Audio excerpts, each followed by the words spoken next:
just doing what? Good afternoon. Hopefully you can hear us loud and clear. Semi-final coming up for you. We're just about to get underway, as you can see, with Sale and Didsbury. Didsbury winning the toss, Didsbury choosing to bat. And it looks like Grant Whitaker is going to bowl first for Sale. Madhu Makala is on strike, and Michael Corbett, I think that is, on strike. Yes, it is. So just switch the batsman around like that.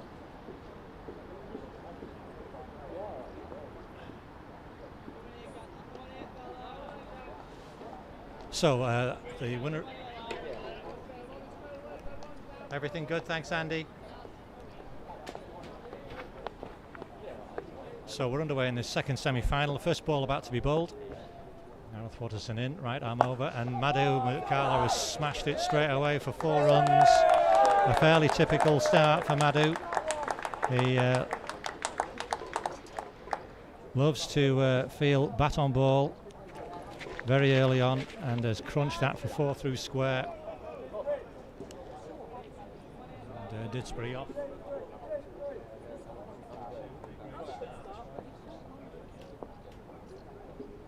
I don't know. Let's just see. Second away, and he's going to be away with at least a couple here as well. On behind square, it's going all the way for 4 again.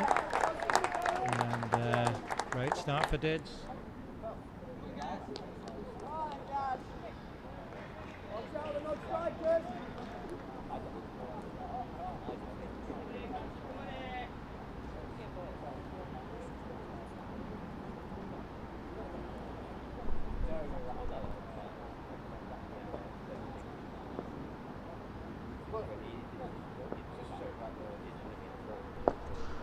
Lovely hit again, Madhu. That's going to be 4 more, you know. It is.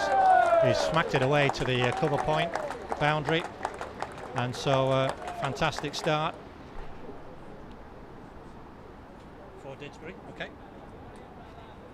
Got David Hughes from Toft alongside me, very kindly sitting in. Sale have no scorer today, unfortunately, so David helping me out with player identification, but at the minute it's just boundary identification we need, as Madhu Makala is making his game plan known. Not that it needed much guessing. Anything up he'll go for, like that. A huge whir of the arms, but he didn't get hold of that one, unfortunately. And that's just dribbled to the captain, Tom Riley, at mid-off. He'll be glad just to take his breath for a moment. Always a busy turnaround time between these games. Not that one though, that's crunched again through square for 4 more. You can hear the shouts from the many people here watching Didsbury. But, Madhu is in the mood. He had a terrific knock in the quarterfinals against Brooklands. Crazy night. Dropped first ball, dropped 4th ball. 92 off 50 in the end, and it was a very expensive lesson in fielding for Brooklands that night. Does like to give it a whack, and has been doing so to good effect. 16 already. Oh, there now he's at the reach for that one, but and missed that one. So moral victory at the end of the over, but goodness me, what a start for Dids. 16 off the first over, and they're absolutely away and flying. So we're going to need it now. I think this is going to be Lewis Grayson by the looks of it. He's got, should have a number 4 on his back. Let me just get my binoculars out. We can't see the same thing you're seeing here. It is Lewis Grayson, yeah, thank you. I'm good with that. There we go. Right.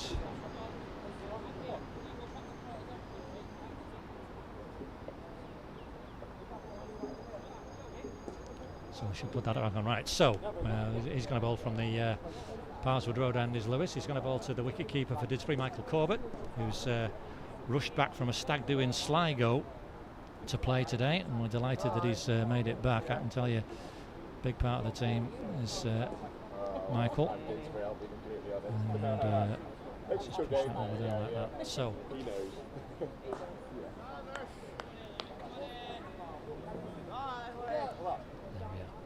So, where's these 2 men out? On is one of them, and I think on the cover boundary is the other. In he comes, right arm over, and that's an easy run for Michael Corbett to get away. Oh, 17, so he's away. Didsbury winning the toss and choosing to bat. It's their 8th successive semi-final. Sam Parrish sorts some equipment out, and he's actually coming up to the stumps, isn't he? Putting his helmet on and up to the stumps. Yeah, because he's got a number 3 on his back. He's got a number 3 on his shirt. Yeah, little score in there.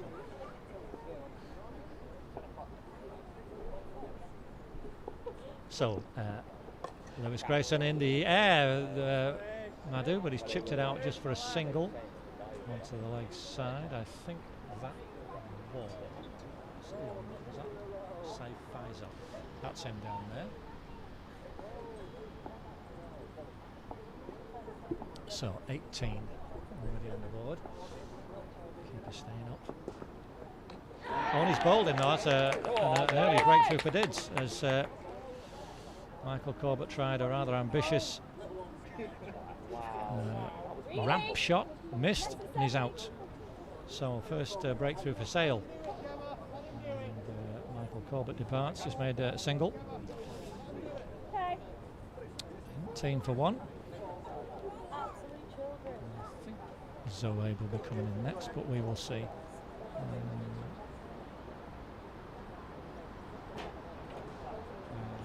No, it's going to be Nikash Induja.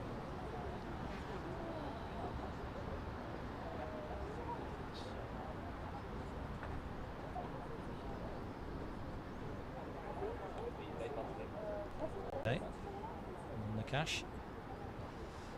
He comes out in the second over. Yeah. It's frightening. 15, I think he is. So, yeah. Right, let's just. Right, so. We've got everything working, thankfully. The board's working.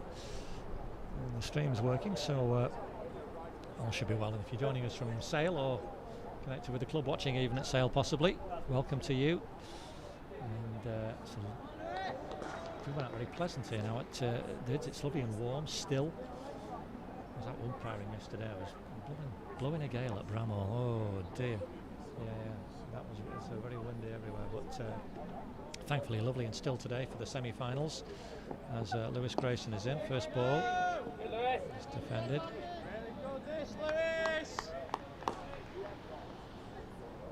So perfect conditions really. We had a very tight first semi-final.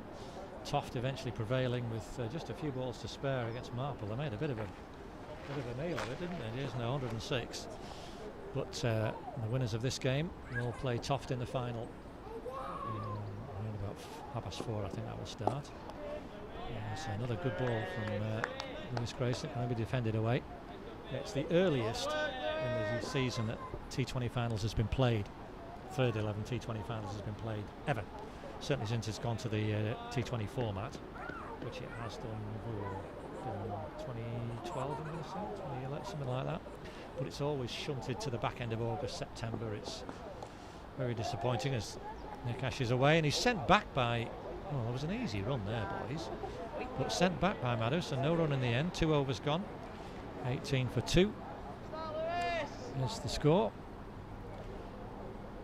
But yes, it's playing in June is far more sensible. We often struggle for not just bad weather but daylight as well in the back end of August or September when these finals days normally take place. So very glad that sanity has prevailed, and we're playing at a time when we have just about the most amount of daylight we could have. So even if there is a delay, we've got a little bit of slack between matches. I mean, I'm still not a fan of this format, I'll be honest with you, David. I think semi-finals should be played separately, of an evening, just one game. Side can fully focus because this break off as Gareth Watterson comes in for over number 3. There's Madhu's gone, it's gone miles in the air. It's never going to be caught, I don't think. If it is, it's going to be a miracle catch. No, it drops safely. Grant Whittaker just couldn't get near that, and that's 2 for Madhu Makala. Goodness, that went high in the air. You can see him rehearsing the shot he meant to play. He meant to launch that into the business park, but didn't get hold of it as he intended. Anyway, he got away with it, got 2. Yes, I think the semi-final should be played separately. Hi, Joe. Jack,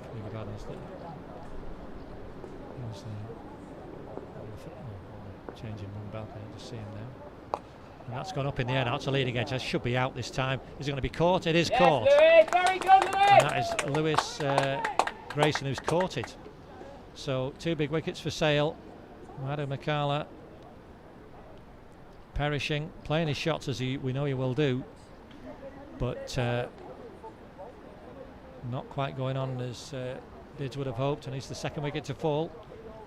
20 for 2.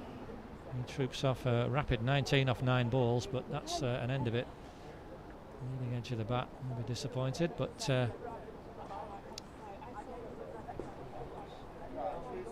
will be Simon Lord coming in, the left-hander.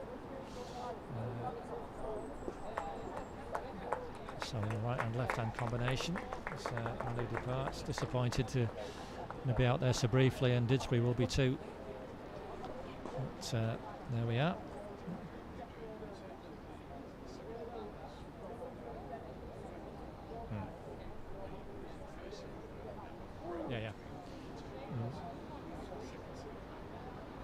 Yeah. It's and for professional cricketers that's fine. You can cope with that, but it's tough for these guys. And we've said that this day should be the third 11 final, followed by the second 11 final. Yes. 2 finals in one day, big games, meaningful matches. All the players have only got one game to focus on, and you have 2 very special matches. But it is. And either way you do it, I don't think. The games where the final stage where we've played on one ground, we played back-to-back last year, but that was slightly different because Nantwich cried off on finals day, which was pathetic. How they were allowed to enter. It was terrible, absolutely terrible. So Brooklands had to play 2 games in a row, and then our 3s played our 4s, which is always a slightly different game anyway, with it being what it is. We've had finals day on 2 grounds. Next time we had finals day in 2018, and at Timperley the year after. So there's 2 grounds. So the semis are played concurrent. That's better. Oh goodness! First ball. Gareth Watterson has bowled Simon Lord. Now there was a bit of controversy last week in the league fixture between these 2 when Gareth Watterson did the man-cad on Simon, but this time he's clean bowled him first ball, and Didsbury now in some problems. 20 for 3, and after such a bright start in the first over, that was absolutely not on the script at all, as Zohaib Ahmad goes out. Oh, that really is a shock. Didsbury have got some work to do now.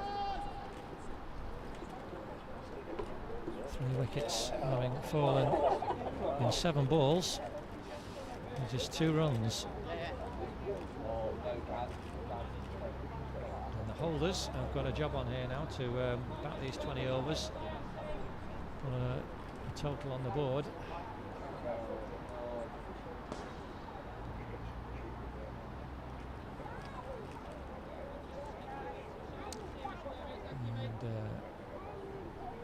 Sale, who, according to the skipper Tom Riley, was telling me before the game, they've had a battle to get 11 players on the field this week, and suddenly in a fantastic position.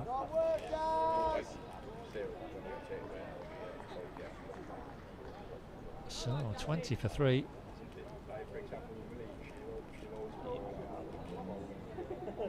I'd much rather be here right now. And he's back in now, Zohaib.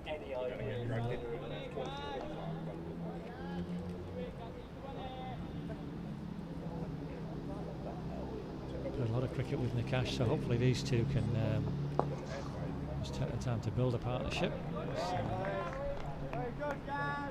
So staves off the hat-trick. We forgot about that one, didn't we? That was the hat-trick ball, but defended out to Lewis Grayson at cover. Man out either side for Sale in these first 6 overs. Don't only have 2 out, so they're square on the boundary either side. Defended. And those 3 wickets obviously changed the tone of the power play dramatically.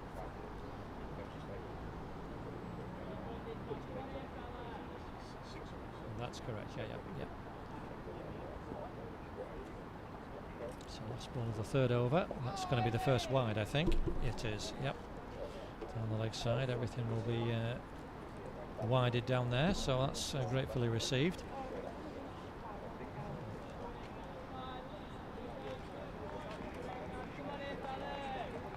Score 21 for 3.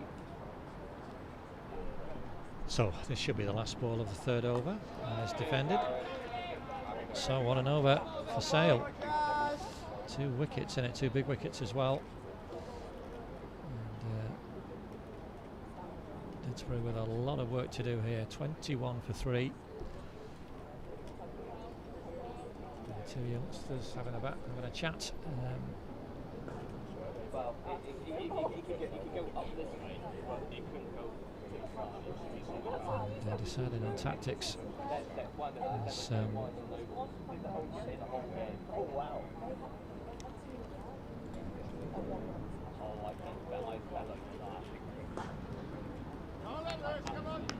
Cash is taking his card again, so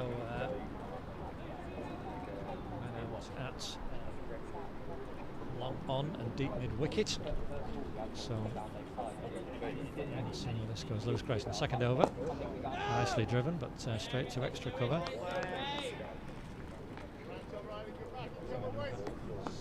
Joe Parker, who's got the shirt says Bishop on the back, but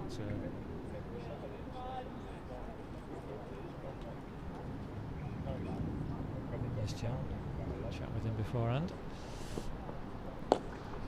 Nicely driven again, same result, same fielder involved. So after that barrage of runs in the 1st over, we've had 12 dots in a row now, David. So yeah, absolutely.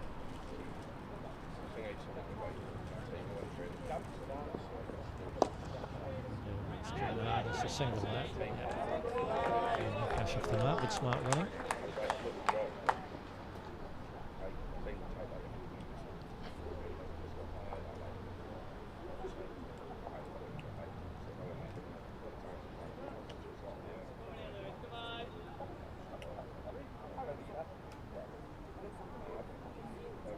Feel the same for Zohaib in terms of the men out, deep mid wicket and long on.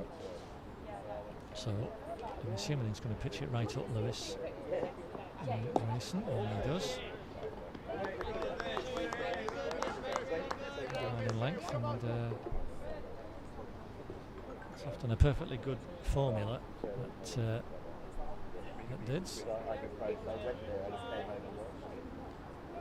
We've got Tom Bidwell. He's going to be right in the way here with his ice cream bicycle. As goodness me, this is right past the outside edge, and nearly a 2nd wicket for Lewis Grayson. And his early nerves obviously playing a part.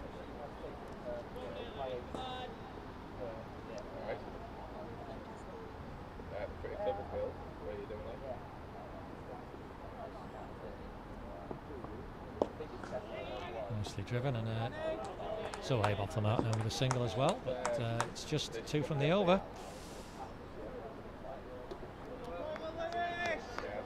It's 23 for 3 off 4, and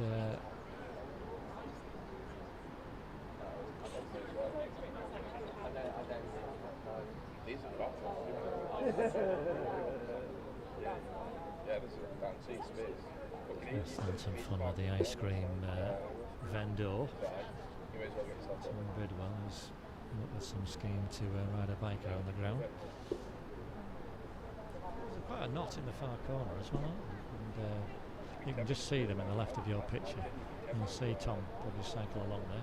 Anyway, we're going to focus on the action in the middle. Third over for Gareth Watterson, owing to Zohaib. There's 2 wickets in his previous over.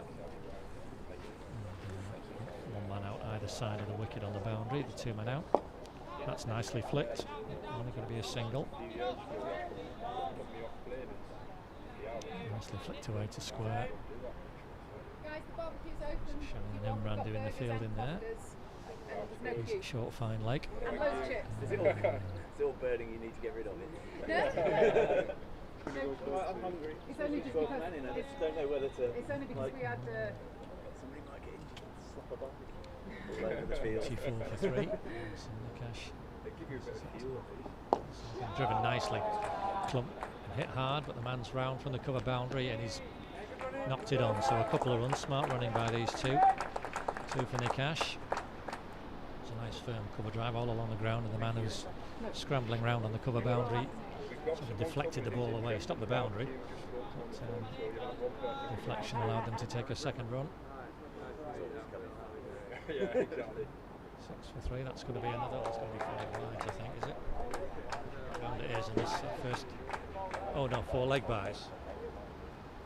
I thought it had evaded everything, but no. But even so, it's a valuable boundary. We'll take it anyway we can. And it did, 30 for 3.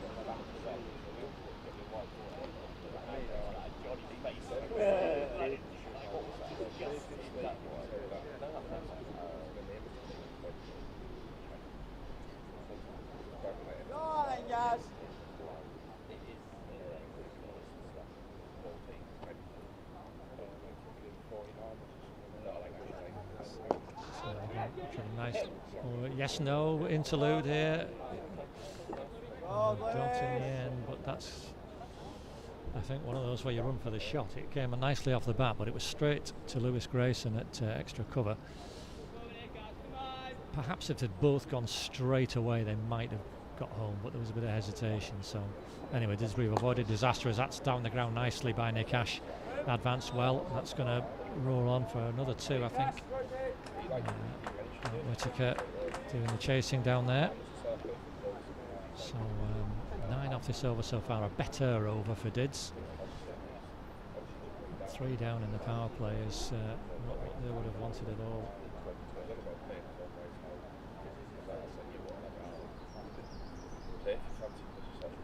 Last ball of this 5th over. And I think that's edged and dropped. Judging from the reaction, I couldn't see quite from here the angle we're at, but there was hands on heads and anguish. We had to put that down as a dropped catch, and maybe another a let off for Didsbury. 5 overs, 32 for 3, but could have been 4.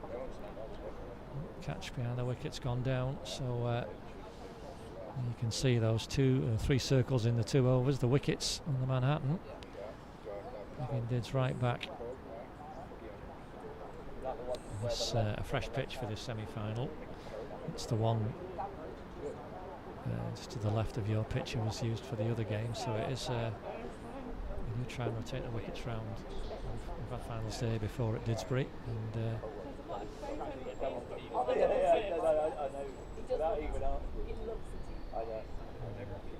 so it is a new surface. So far, I think we'd have to say Sale enjoying it slightly more, although he found the boundary a few times already, but not since the first over. It's last over of the power play. So it's a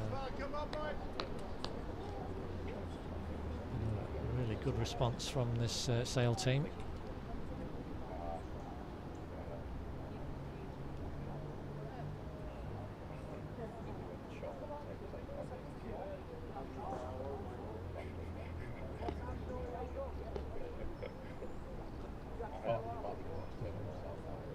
To delay well.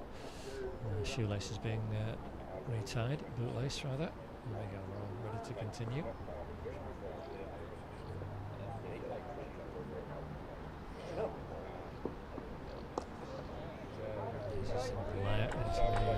Leg side. That's what these two need to do, just get themselves moving. Keep the scoreboard ticking round.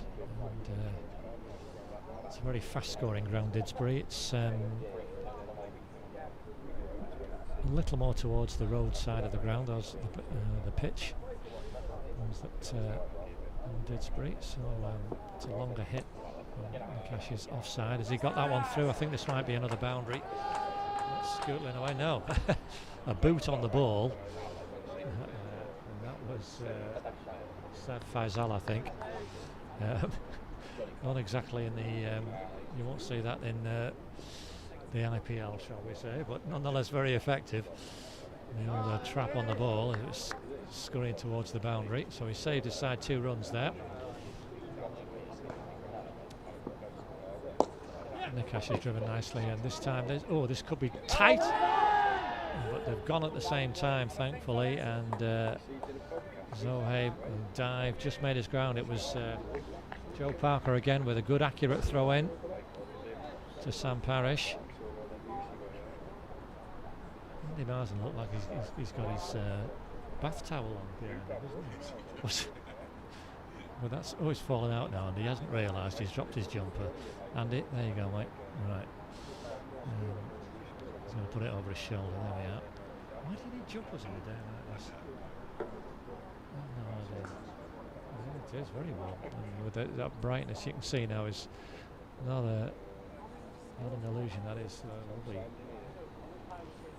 Bright sun, warm sun coming through again. Nicely driven. It's too well at this time from Zohaib. Straight to mid-off.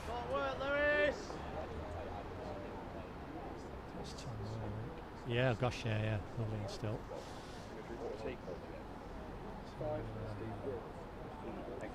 Last ball of the power play. Didsbury haven't found the boundary since the first over of it. And that won't be a boundary either. It will be a single.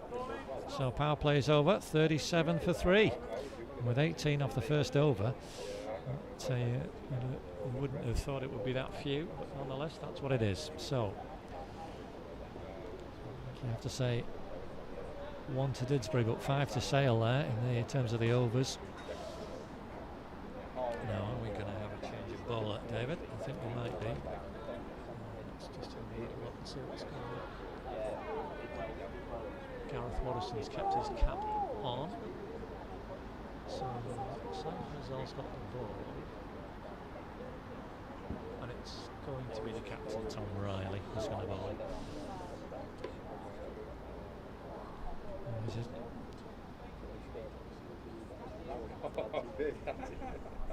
A tricky customer, Tom. It's very gentle pace that he bowls at, but there's always a little bit of dip. The length is pretty good, so you're tempted to try and go a bit hard at him a bit early. He's picked up plenty of wickets in his time at Sale. And we can have up to 5 men out now, can't he? So let's just see.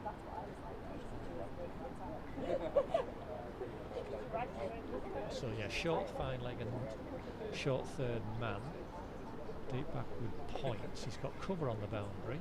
A very square course, like point on the boundary actually.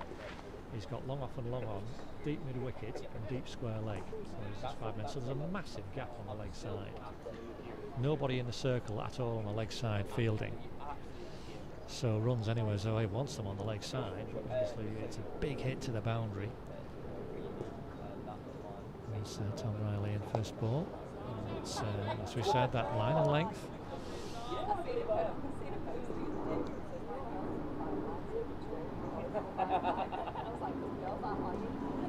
Which will be his stock in trade. So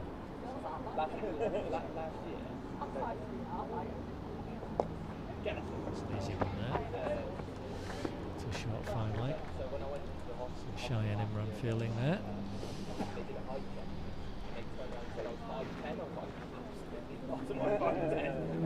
88 for 3. It'll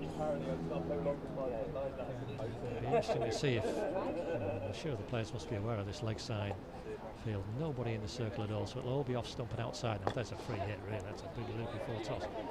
Might be two if they're quick enough. No, the ball's in his hand. Wasn't a great throw in the end, but nonetheless, the safety first. Perhaps if he'd mishit it, might have got a couple, but the man was in quickly off the boundary. Can't see who that is.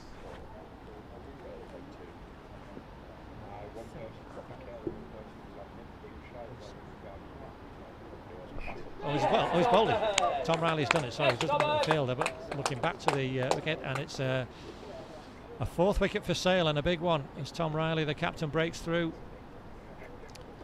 And Zohaib Ahmad has to go. Only made 5. As captain John Battersby rushes out onto the field with a right hand left hand combination again, but this is a big deal for the Didsbury captain now. His side 4 down within 7 overs and in a whole world of trouble.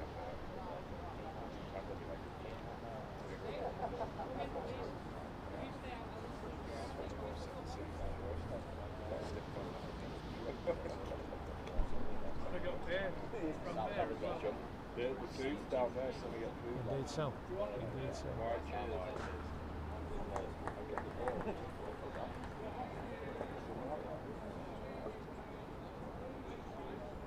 So, we've a real game on our hands here, and Sale well on top now. 4 wickets they have.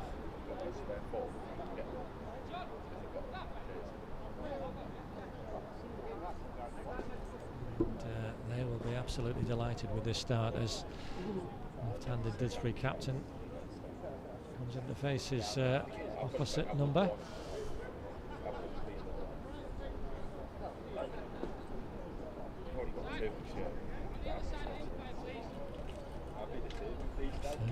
For 4, well.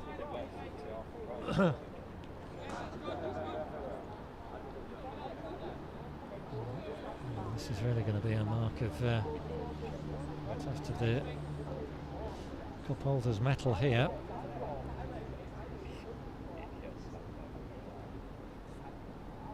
Let's see what transpires. Tom Riley and over the wicket. First ball, and goodness me, that's skirted past the outside edge of John Battersby's bat.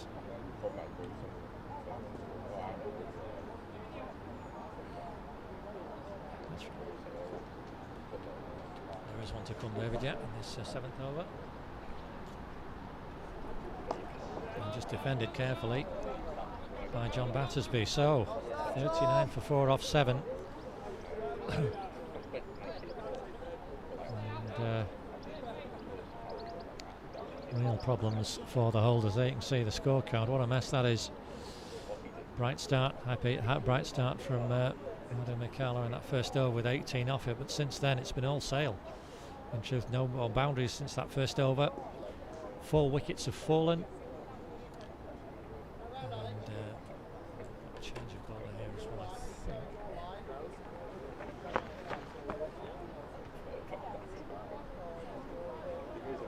This is still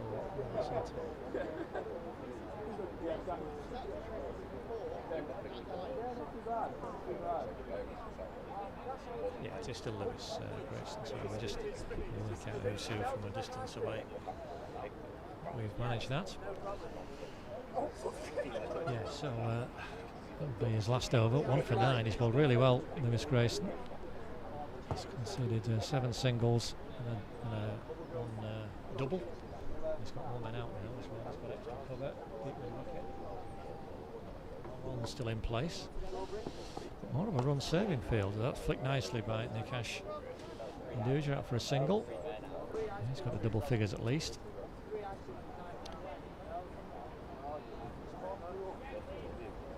And I think he's going to be going around the wicket to the left-hander. There's a slight delay while we move the sight screens for that.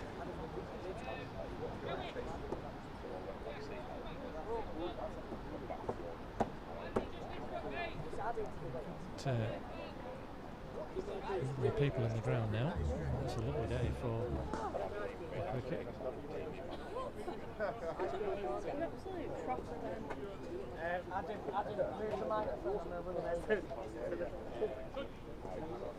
So we're just getting the side screen sorted out. And, just up there. sorry about that.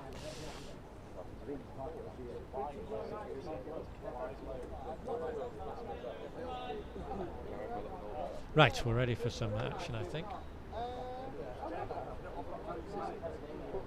Nice question around the wicket. The sun's right out now. Lovely afternoon. And that's premeditated defence, and he's got a single, a misfield by Gareth Watterson at short third man, allows a single. And John Battersby off the mark with it. As I say, I think he was forward before the bowler had even gotten his delivery strike. Single as a result, so he's off the mark. Yeah, sorry. Yeah, beautiful.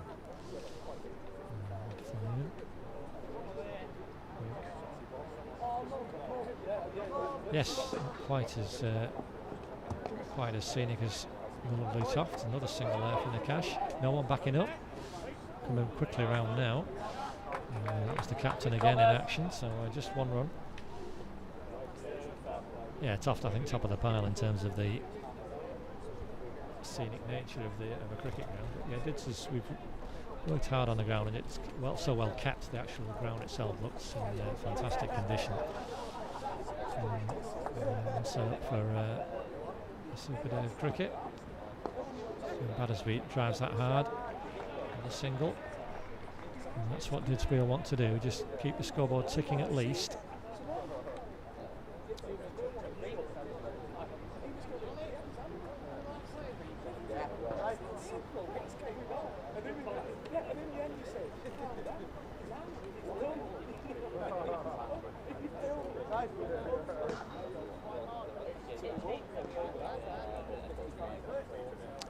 Just reorganising ourselves again there. We'll have a time limit sale. We can't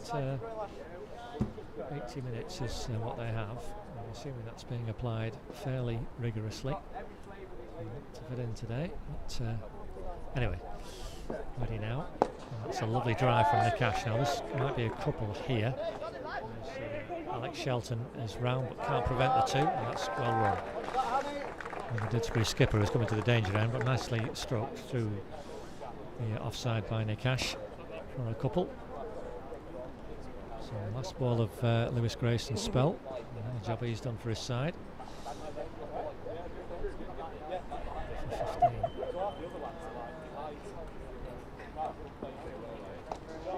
Trying nicely again, just for one. So a run off every ball in that over, 7 from it, and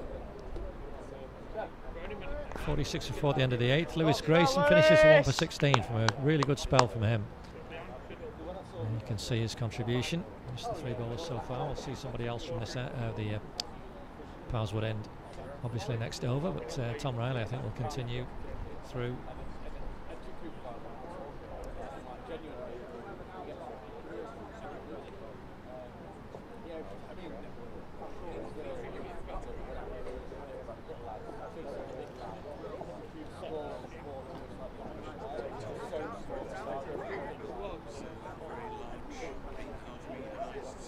Yeah, I saw those, David, indeed.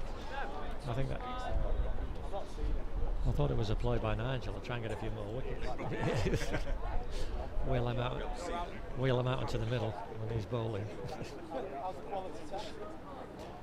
Right, just getting organised for over number 9. I think we're all sorted. Tom Riley with 5 men out, I think it is. Yeah, I think I can see all 5 out. Now he's got a man in the circle on the leg side. Yeah, and they're going to take 2, and I've run 2 and done well there, boys. John Battersby will be very alert to these opportunities. Saif Fazal, who's now in the circle on the leg side, is behind square. Alex shall not be coming from the boundary.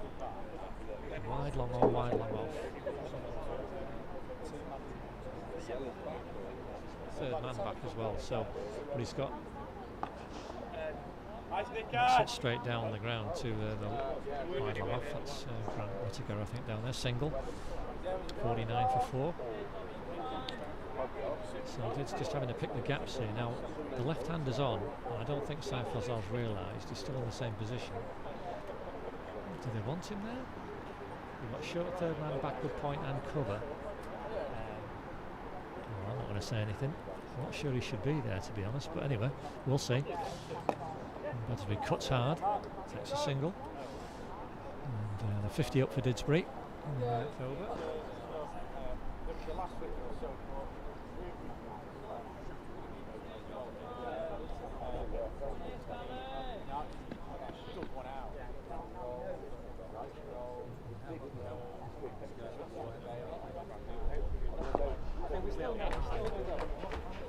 For one, and this is good tactics in the circumstances. I think Didsbury just want to get the board moving and not let the dot balls build up. So they've got to keep reorganising with the right hand, left hand. Fazel's saying where he is, so he clearly must be there. That's the plan by Sal. He's at backward point now for the left hander. Short third man, short fine leg. And square leg.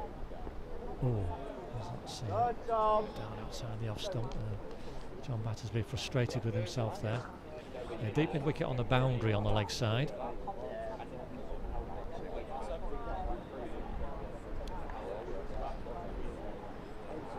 His final ball of the ninth over.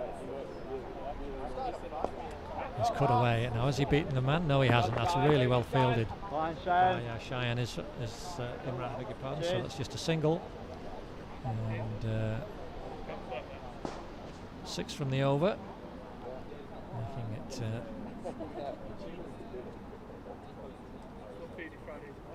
of the night.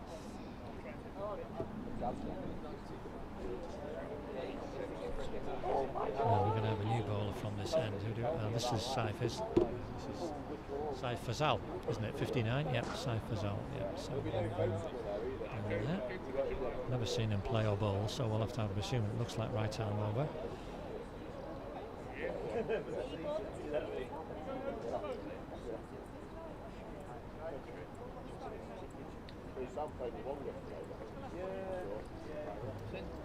Just getting there. Looks like a right arm over, and he's coming in off a bit of a run here, David. So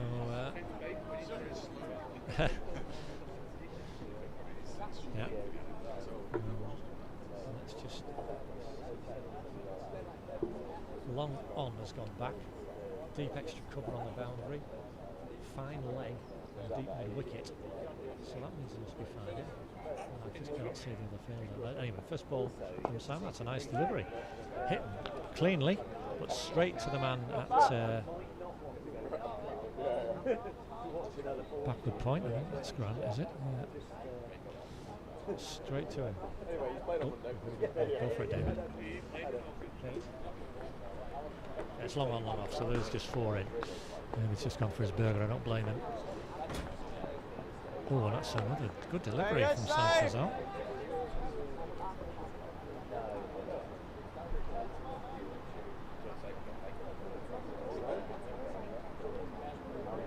So, something to think about for the Didsbury captain.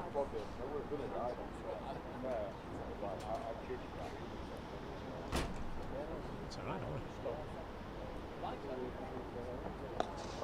That's hit hard and firmly, and I think that's going to be the first boundary since the first over. It is. Certainly, well, the first boundary had 4 leg byes, but the first one off the bat.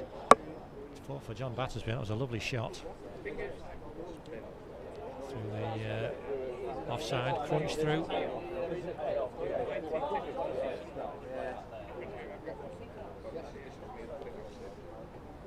So that would be encouraging for the Didsbury captain. He's found the boundary at last. Didsbury have. And as I say, that's 4 in the first over and then nothing off the bat since then. Testament to the job Sale have done and the pressure they've applied with these wickets. Long on, deep extra cover, fine leg and deep mid wicket. So just one man in the circle on the leg side. Andy Gould is right on the edge of the circle at mid wicket. Just walking in a few paces now as the bowler's in. That's driven again and it's the same place. wide of the mid-on.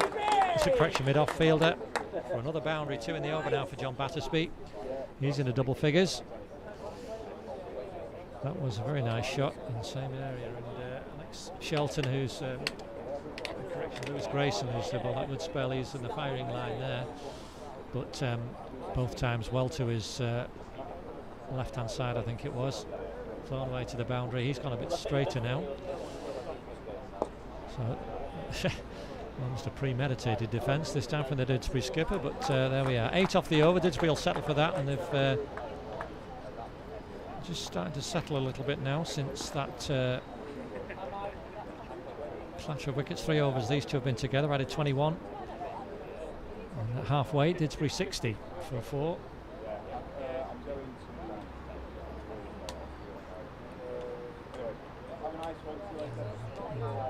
He is going to continue. Well, Tom will probably bowl through, I would think.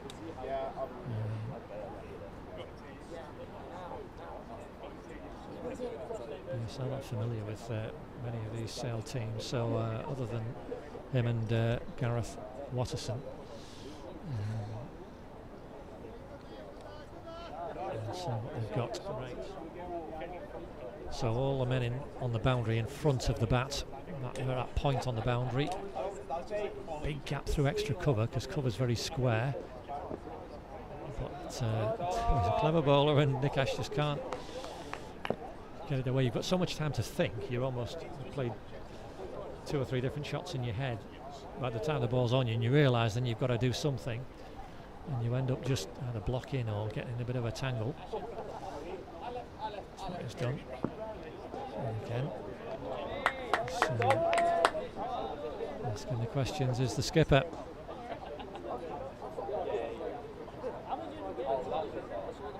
Lovely afternoon. The crowd in, obviously all the Didsbury people down, and I think a fair few from Sale. That's going to be a wide, I think. There's going to be 2 wides as well. That's alert running from the skipper. He's thrown, and there's going to be 3 wides. There's nobody there. So 3 wides that will be, I think. Yes, it will. And Didsbury. So that should be 63. Yeah, wide +2. And that's good running. And the keeper just threw the ball blindly, and he got a bit of a telling off from his captain, who was nowhere near backing up. Alert stuff from Didsbury. And scrambled 3 there where there shouldn't really have been no more than 1. There's a single there. And that's a bit of a fumble there from Saif Fazal, square leg, but it's only a single. And Tom Riley, you can see him there, just gesturing for everyone to calm down. Don't want to be giving silly runs away in a tight match like this. And, clearly it's a lot of pressure on the batting side still. There's an easy run there. The captain goes and runs after the ball himself, keeps hold of it to make sure there's no more overthrows or nothing more than a single. Be hot work out there for everybody.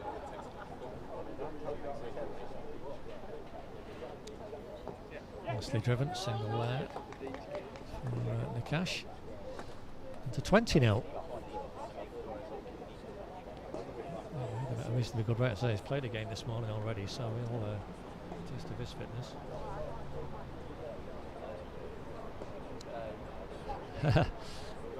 Last ball of the 11th over. What can John Battersby do with this one? It's floaty, it's actually quite full. We'll just drive it down the ground quite safe. No, it's gone quite square, and I think that's going to be a boundary.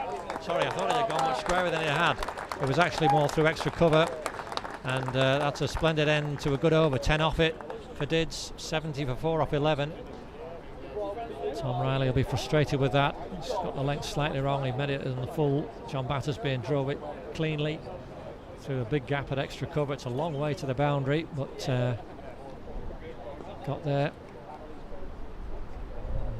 Third 4 for the Didsbury skipper. So he was to go 70 on the board.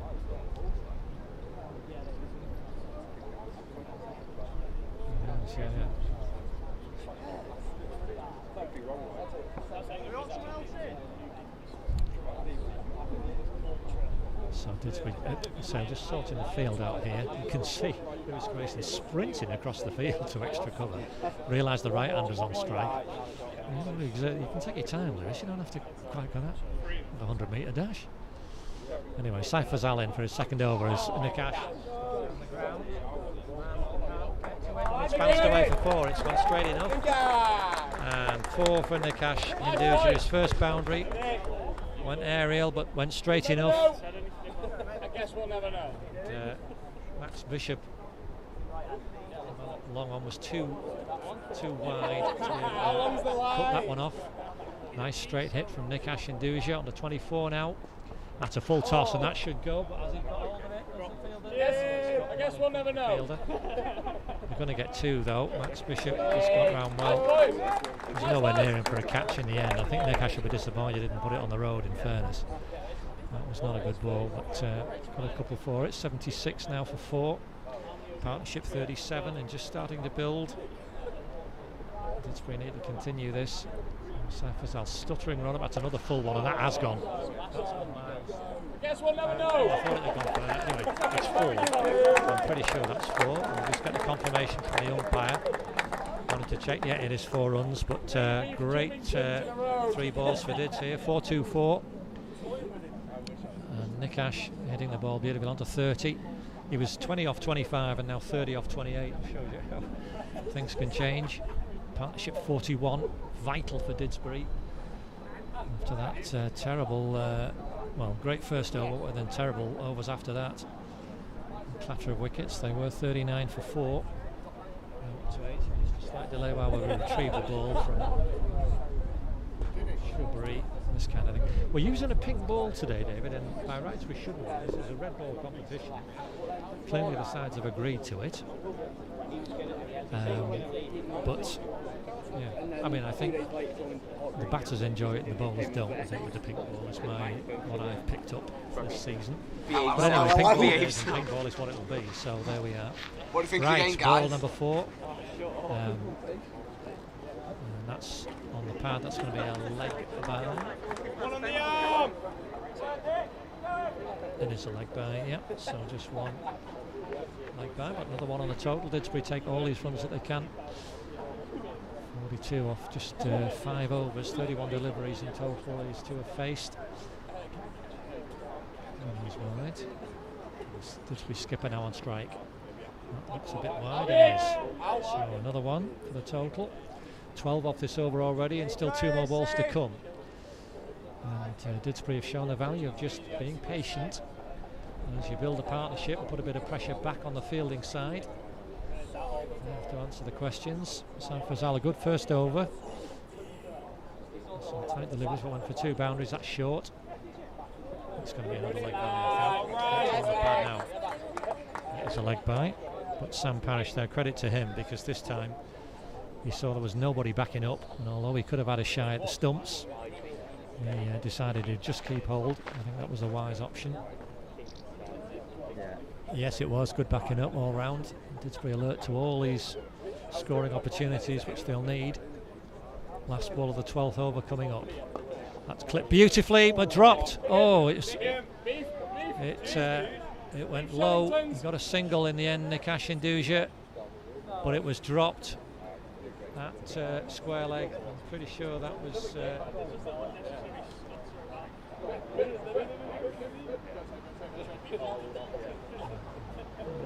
I'm pretty sure that was Joe Parker. Yes, he is. You can see his caps on his head. It was low. It wasn't easy by any means, but it's the sort of catch that can make such a big difference on days like this and in situations like this. We're going to have another change of ball, and this is Grant Whittaker now going to come on. So Tom Riley holding himself back for an over.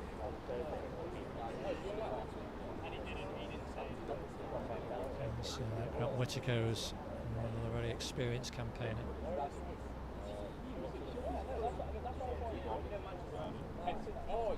He lives on the one that you.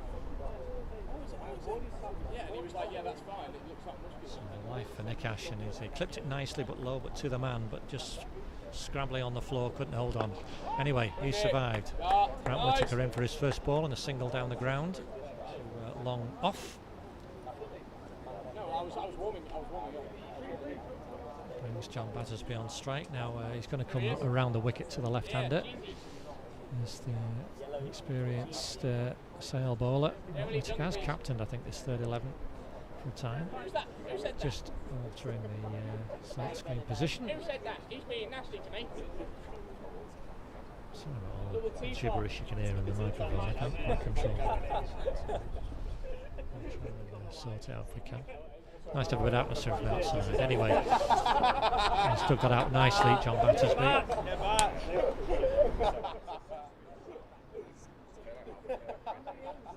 See what noise is coming from. There's nobody particularly near to it. Anyway, single for the Didsbury skipper there, John Battersby. Partnership 47 now, as Nick Ash has hit that hard. He's gone down too long on where it's held, and that's the Sale skipper. That's Tom Riley who's held that. And that was a good catch. That was hit hard by Nick Ash in Duja. And having gone downtown a couple of times in the last over, he tried again, but this time picked out the long on fielder, who held on to a good catch there. That was travelling Tom Riley, so he had an escape in the last over, Nick Ash, but not to be today. But nonetheless, a valuable knock of 32 off runner ball 32. That was, as it turned out. This is Rohit Kuntal coming in now. Seen him back before Rohit.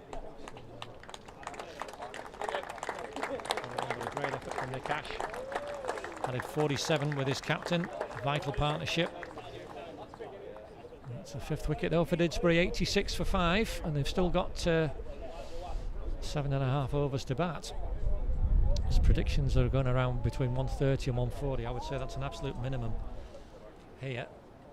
But Rohit has had a lot of success for our fives on a Sunday. A good 100 earlier this year and a 200 opening partnership for the fives. And he's been playing slightly higher up in the Didsbury pecking order since then. Well thought of, but he's got a job to do today. His first appearance for the third 11. Eligible under the rules of selection for T20 finals. This is his first ball.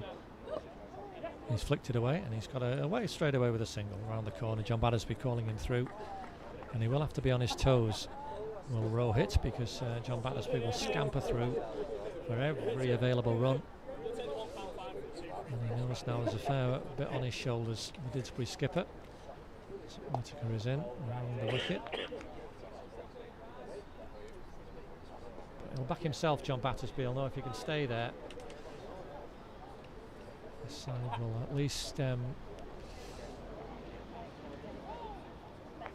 something on the board to defend, but he's missed out on that one, and very quietly but effectively Grant Whittaker's bowled a good over there, 1 for 3.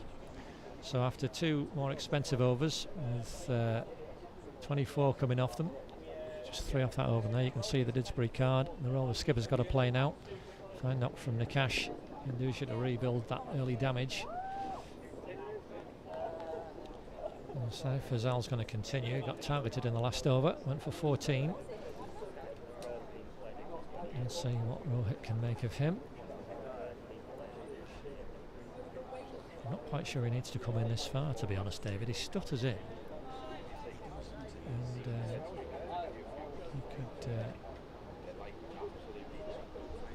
yeah, and it's just, well, there's a lot of paces for that that length of run. And that's going to be, he's going to have to do that one again, as that's a wide. Didsbury will be quite happy with that. 88 for 5. I'm not taking them back today. Is that what you're thinking? Yeah. He could stand by the umpire and just come in and bowl off that. And it'd be better because the batsman will have to be ready. He feels a bit more rushed, but here he's got plenty of time. Good, how many steps in that? Clipped away nicely for a single. Well, John Battersby wants to, as he's going to the danger end, and again he's picked that very well as the Didsbury skipper. Good running from him to turn that into 2. And what's the value of these runs, does John Battersby?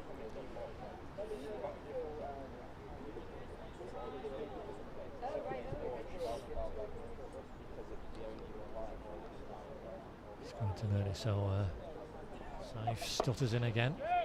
This time he's got a dot ball out of it.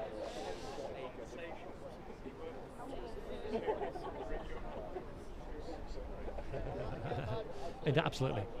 As I say, the batsman will feel that much more rushed if he knows the bowler's there ready. He's got to be ready. But, plenty of time. I'm not complaining enough from a Didsbury perspective. That's a nice hit down the ground. Long off those, fielded well, and this time it will only be one because the returns in quickly. Tom Riley again, he's gone from one end of the ground to the other. Absolutely setting the example for his team there. That was good fielding.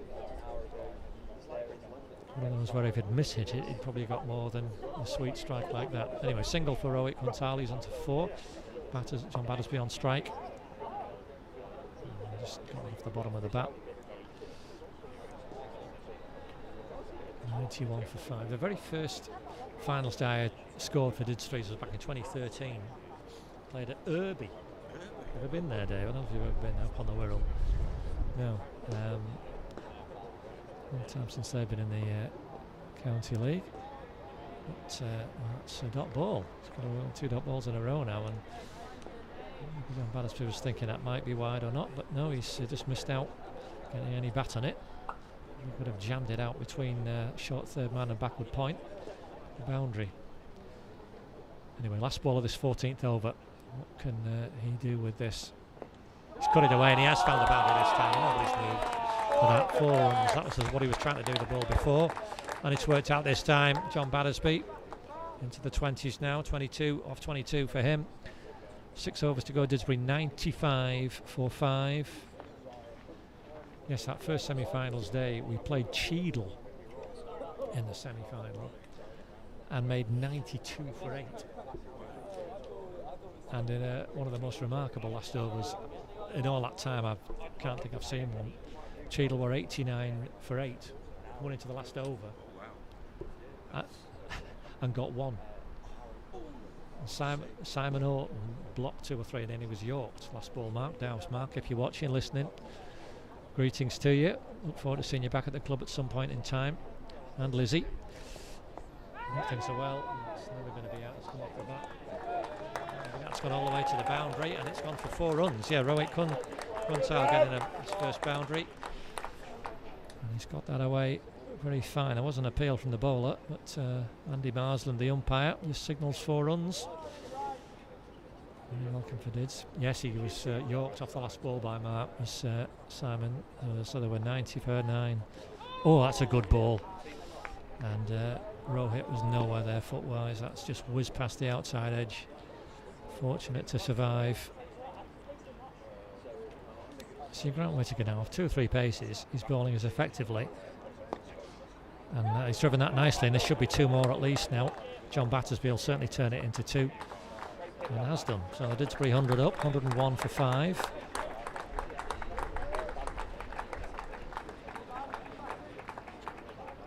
Good applause there from a healthy gathering of spectators, all the players involved as well. Living this. Nicely ball, but trying to dab it away. Missed out there, Rohit. So another dot ball. Whittaker in again, you see very quickly, there's no respite. That's hit hard down the ground, but will only be a single to Lewis Grayson, who's at wide long off. Perfectly positioned as it turned out, that was straight to him. Yeah, they'll make the most of this. So last ball of this 15th over. John Battersby has got an easy one there. Saifazal a little bit on his heels. 8 off the over in the end, and it's the happier of the 2 with that over at least. 103 for 5. 5 overs remaining. Can they get past 140? Let's see these last 2 partnerships, 47 and now a quick 17 off 2.5 overs. Giving Dids a little bit more momentum, but see Tom Riley buzzing around here. He knows this side is still in the game, and if he can keep this into that 120-130 region, he'll be very pleased. Saifazal's going to bowl out. 3 overs for 28. Wide's in his last 2 overs, David, so we'll see if he can bowl a 6-baller this time. But it's awkward with that right hand, left hand. Long off, long on, deep mid-wicket. Fine leg and deep cover. The men out. Oh, and he's whizzed it past the outside edge of John Battersby's bat there.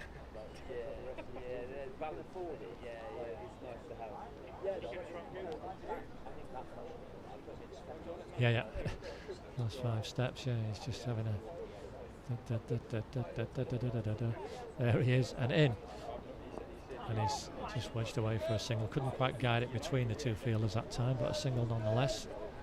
104 for 5.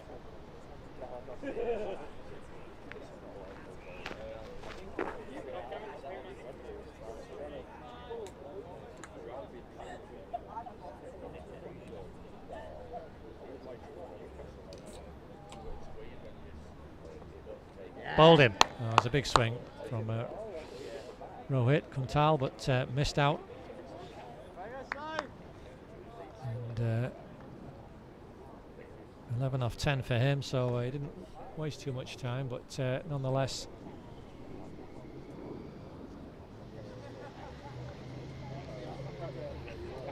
Disappointing wicket as Enam Hock comes in.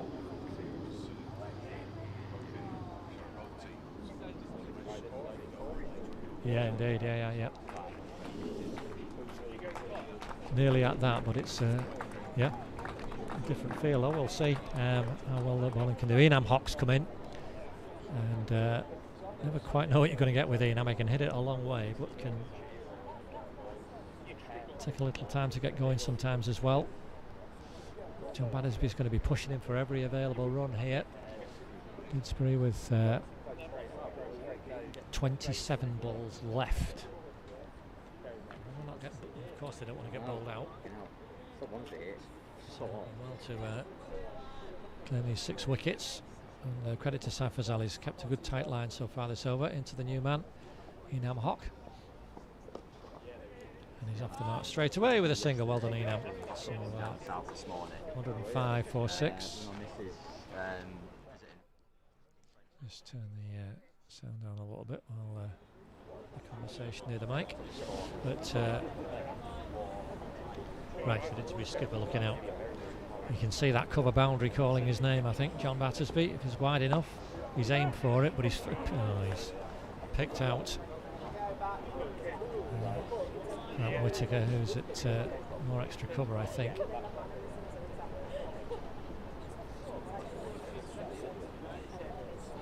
On the other sides was runs, but straight to the man that time. So Saif Fazal, good last over. Now, might be a couple here. I think he'll want to. Yeah, they want to. They're going to run 2. Well done, boys. It's good running from the Didsbury skipper. The line ball of the over. Great over from Saif Fazal. There's 4 from it. He finishes a 1 for 32. That was his best over, I think, of the lot. So he's dragged that out from somewhere. You can see that run rate's hovering around the runner ball. Sale won't be displeased with that. You know, it's a good scoring ground, Didsbury. So right, I'm off down there. Cover coming over again, which might change him. So Tom is going to have his last one, I think. Is it? Yes, he is. So Tom Riley's back on. And, was 1 for 18. Ignore that silly dip on the run rate. To the circle, it's accurate, and it's hovering, as I say, around about a runner ball, so as it has done for most of the innings. Okay, last over for the Sale skipper. Deep mid wicket, long on, long off, very wide cover on the boundary, and he's sending out Saif Fazal to deep square leg on the boundary. So again, that huge gap on the leg side, nobody in the circle apart from a short fine leg on the circle, so runs anywhere Enam wants them on the leg side. See if he can manufacture. He can, and there's 2 there, and John Battersby already called for 2, and they're going to get 2, and well run, really well run. It was always going to be on. It is a lot of ground to cover there. It's a big boundary on this leg side, and the men right back on the boundary rope, so they have to come in a long way, and a little clip like that will get you 2. You don't want to hit it too sweetly, because they've got probably 40 yards, I would say, to get into the circle. 2 feet. So they have, yeah. Well, there's only been 11 fours in the innings so far, and 16 and a bit overs. So 4 of them came in the first over. It's a testament to how well Sale have bowled and how tight they've kept it. Now then, John Battersby will know there's gaps on the leg, so there's a square leg in the circle on the leg side for him. But he's gone over extra cover, but hit it again too well. Alex Shelton scurrying in to keep that to 1. 111 for 6. See Gareth Watterson is having a scurry from side to side for the right hand, left hand. So that again, that inviting leg side area to score in for the right hander. But you can't do anything with it other than pat it back. So a dot ball. Goodness.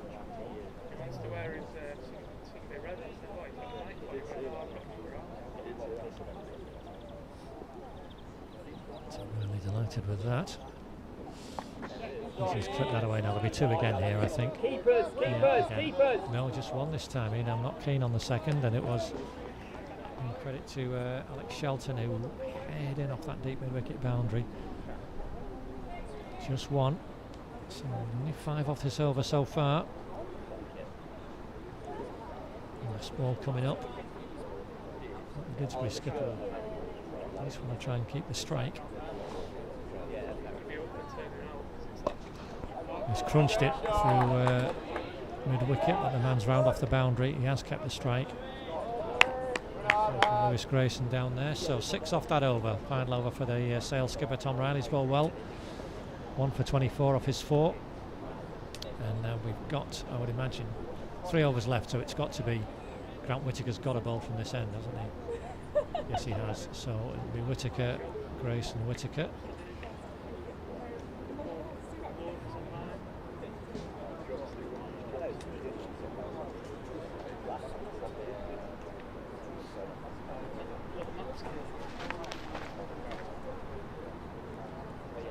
Three overs left, so the predictions are now under 140. 8 and over gets to 137, and Dids will be wanting a 140-ish score, but it's going to take something very special to do that. And experienced customer in Grant Whittaker with the ball in his hand. 2 overs for 11 so far.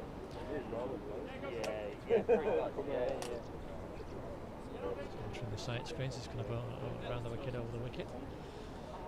2 men back on the offside boundary, very square cover, extra cover on the boundary on the offside. Off long on, deep mid wicket. So, then round the wicket to the Didsbury captain John Battersby, 1 off the first ball.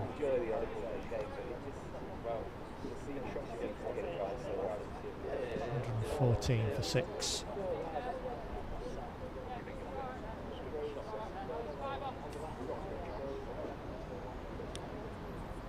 Hock 5 off 5. He's really got hold of that one. He's picked the man out. Oh, it's gone through him.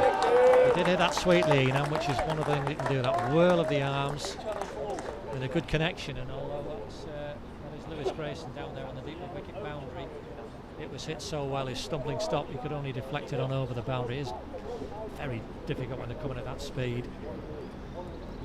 So a very welcome boundary. So that's just the 12th now of the innings for Didsbury. Takes them to 118. And anything that length Enam will like, because he likes to really get his arms through the ball. It's no, you see, that's the skill of the bowler, a bit shorter that time.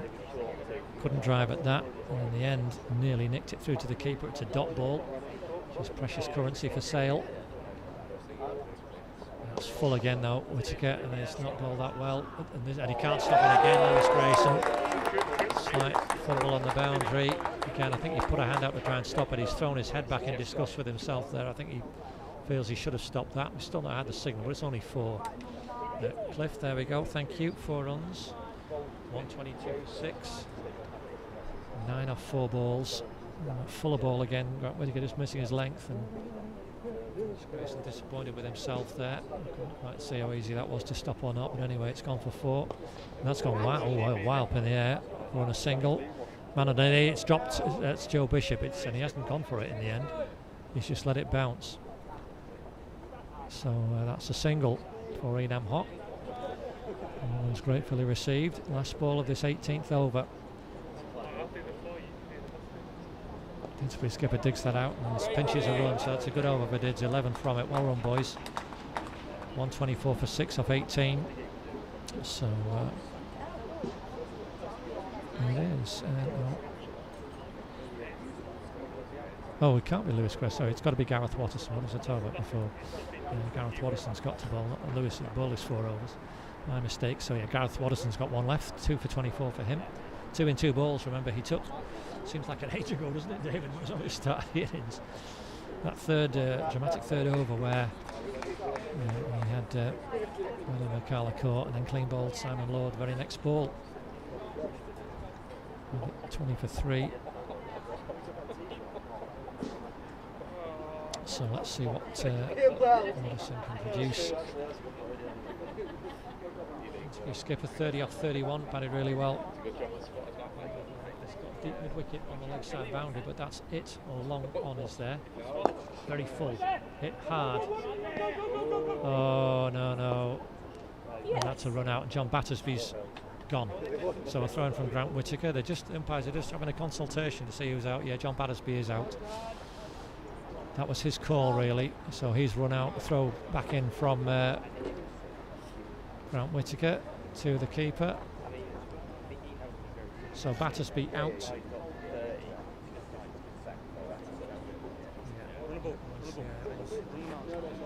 Harry Agarwal's gone in. Number 4. A good round of applause for the Didsbury skipper.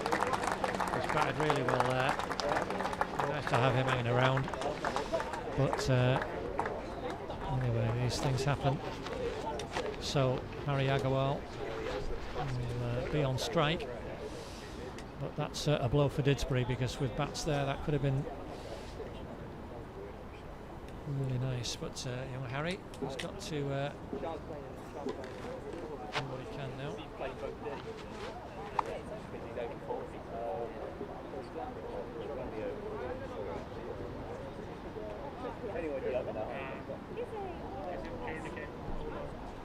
His brother David, of course. So the younger Agarwal. So his first ball stroked it away nicely. Might be 2 here now. They want 2. Oh dear me. And there's a lot of hesitation out there. They've got 2 in the end. Enam, come on. There's gesturing between the 2 of them, but as a senior player, it's got to be more decisiveness. That could have been very costly. In the end, it was 2 for Harry Agarwal. 126. The score.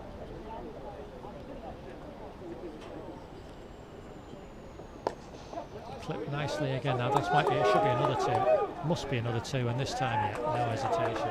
Good running, boys. That's much better. 2 runs. So his fielders are right back on that leg side boundary, and it was nicely positioned. Harry Agarwal. His heart will be pumping.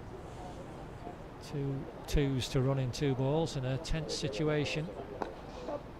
He's got a single this time, and Grant Whitaker will just, I think, he was a little bit casual there, was Enam. But he'll be looking to find the boundary now, really get some leverage wherever he can. Anything slightly full he'll go at. Boundary will be real gold dust at this time. It's down the leg side though, that's a wide. We'll have that.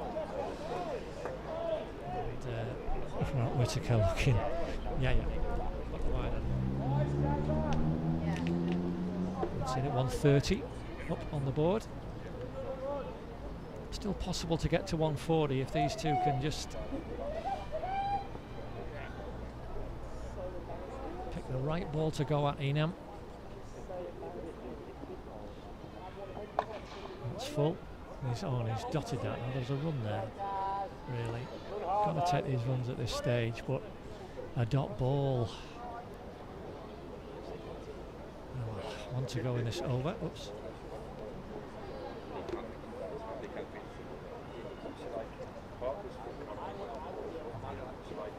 Right, last ball of spell, and he's bowled him. And good experienced bowling from Gareth Watterson. Sees the end of Enam Hock. Last ball of the 19th over, and Didsbury 130 for 8.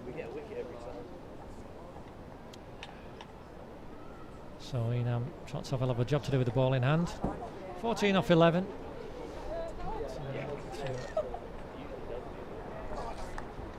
Harry Shaw coming out.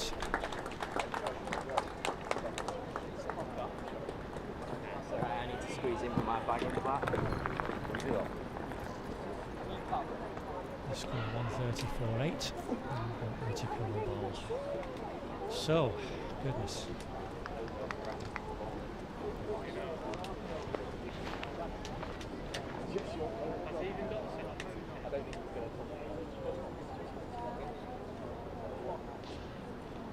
Smile between the two players, and some words of advice from Harry, very experienced player.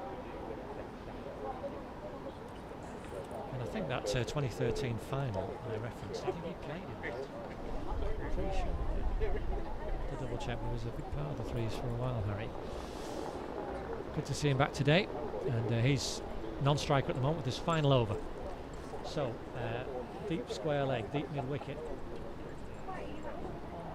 And deep extra cover, the man on the boundary.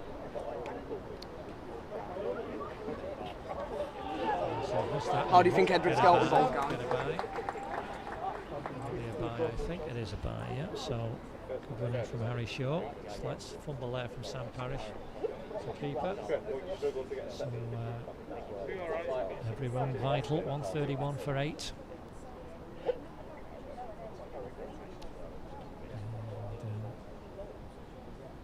he's going to continue around the wicket.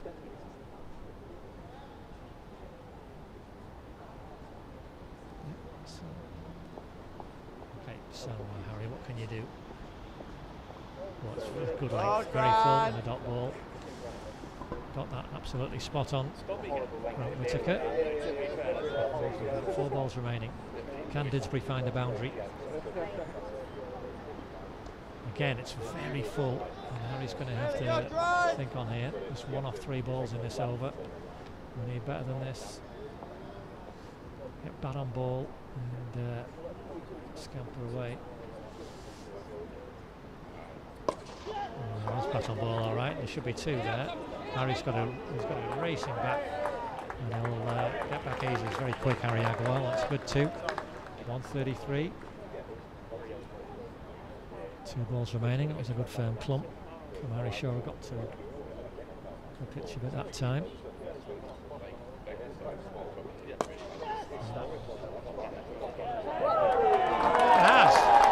Had to lean out the window to save, but that's it. Very straight, very sweetly by Harry Shaw. 2 dot balls earlier in the over, but he's made up for that with a 2 and a 4, and 137 now on the board. 140 in sight. Didsbury will feel happier with that.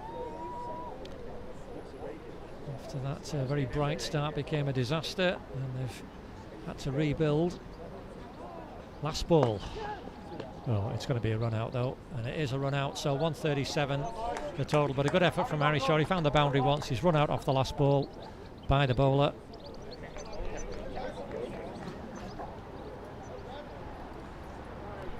You are joking. It was nowhere near. But well done, Grant Whittaker there. Found a bit of fun with the umpire, sorry. So, the over is complete. The innings is complete. 137 for 9, Didsbury. Sale 138 to get into the final to face Toft. And we will be back in approximately 10 minutes. Yeah, 14:48, goodness me, right. Let's sort that out. Thanks for joining us so far. As I say, we'll be back in about 10 minutes with the sale chase.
Okay, we're about to get underway in what should be a fascinating reply for Sale.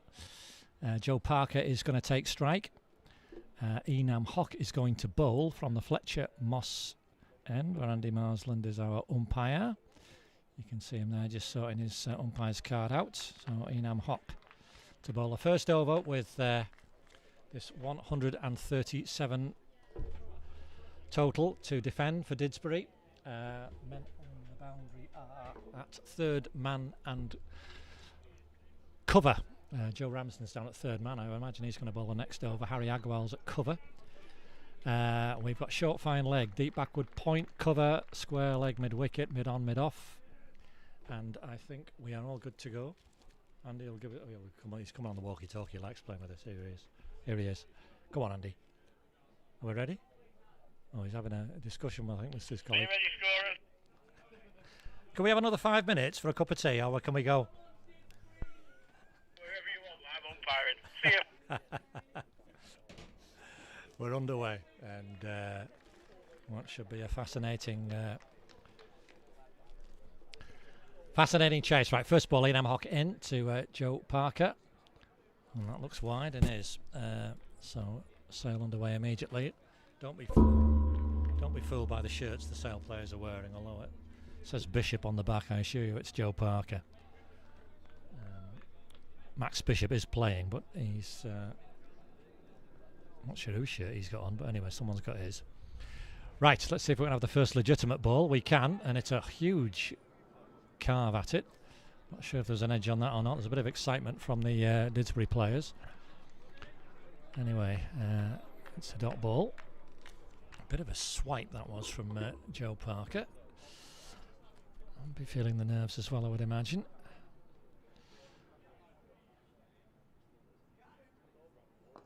He's caught hold of that one all right, but that's beaten Harry Agarwal on the bounce. Unfortunately, it was straight to him, but that's gone for 4.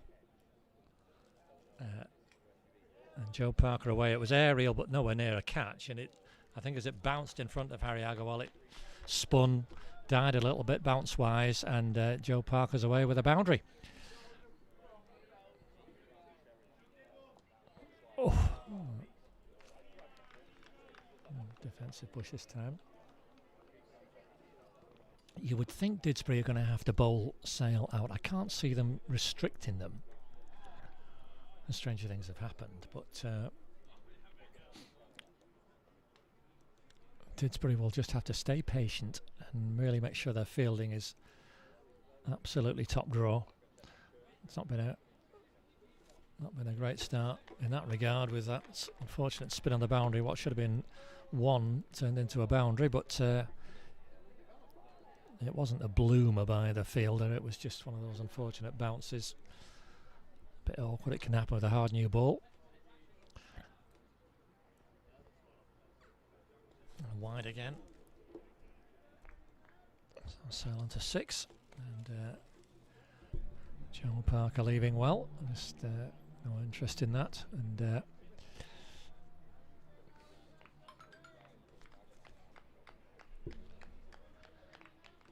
be quite a bit of tension out there at the moment. That's aerial now. That's going to be over Rohit Kuntal at mid off. There'll be a couple here, I think. Yep, 2 runs for Joe Parker.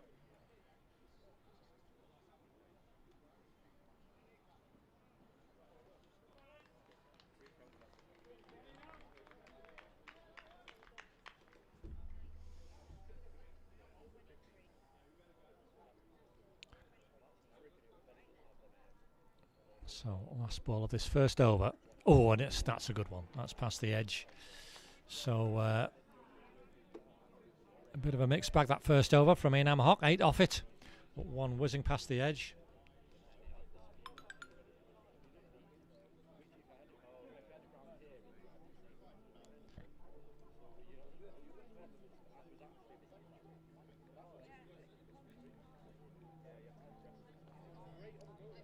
So it is going to be Joe Ramsden to bowl over number 2, as we thought it might. Oh, some good pace this year.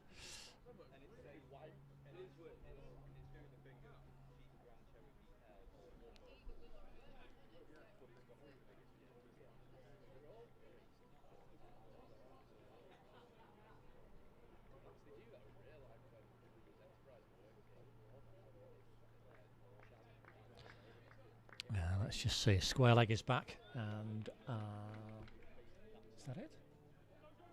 Yeah. So we've got the extra man. Third man. Ian ends up third man.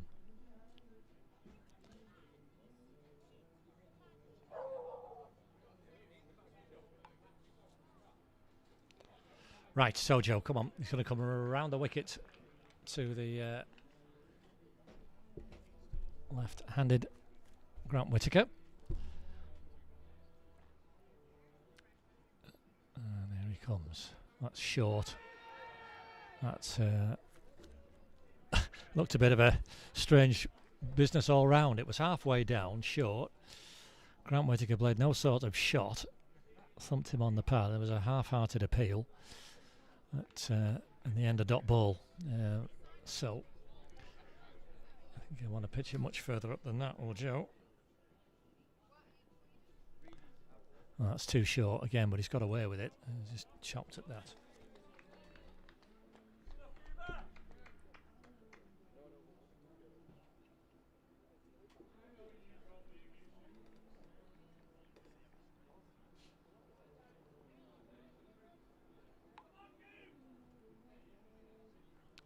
Right, Joe, 2 dots. Good start at least, but not the best balls. Oh, that's a lovely shot. That's a full toss, and he's eased into that.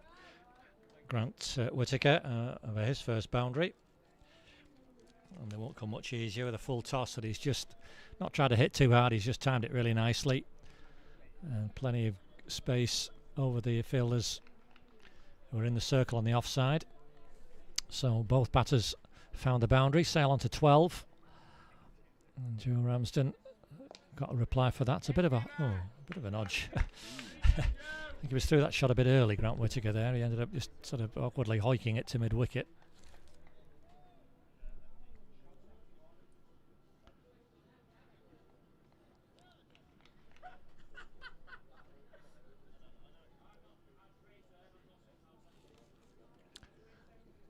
Oh, now that's a wide. Yes, it is a wide. A bit of a, we're not behind the bowler's arm here, so we can't quite tell on that offside, but there's a bit of a nothing shot from Grant Whittaker, but that's why, because he knew it was going to be called wide. So do that one again. 13 of the score. And he's hitting that hard, but well fielded by Zohaib Ahmad at extra cover. Tumbling stop. And stopped a boundary, I think, there, because that was hit quite nicely.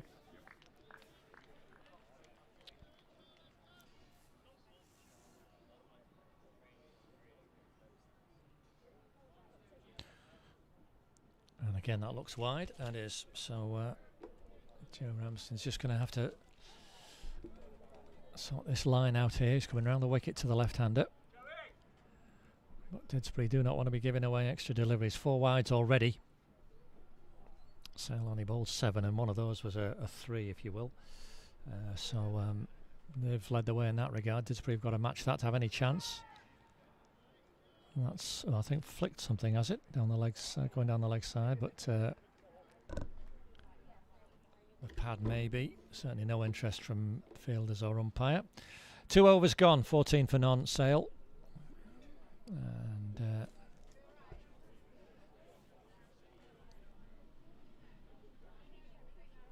Zena Mock's going to have another over on to Joe Parker.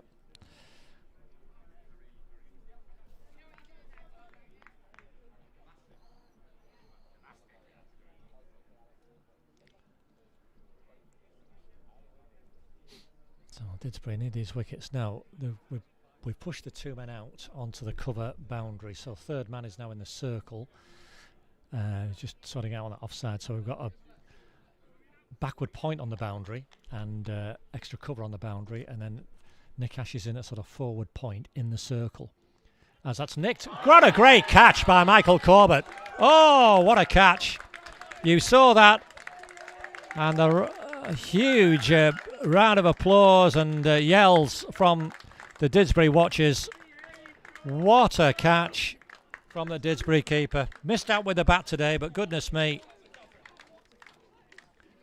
he's really got himself into the game there, and that's just the fillip Didsbury need. Joe Parker can feel a bit hard done by there, because that would have been shelled, I think, more often than it would have been caught. But what a grab that was, as Cheyenne Imran comes in at number 3 for Sale. And is that going to be the kind of fortune that Didsbury need? And the batsman's got a grin on his face because he comes off and there's not a lot you can do. He was going for his shot, fair enough, a big edge. No problems with that, but what a grab that was by the Didsbury keeper. Wow, well, that's a great start for the home side.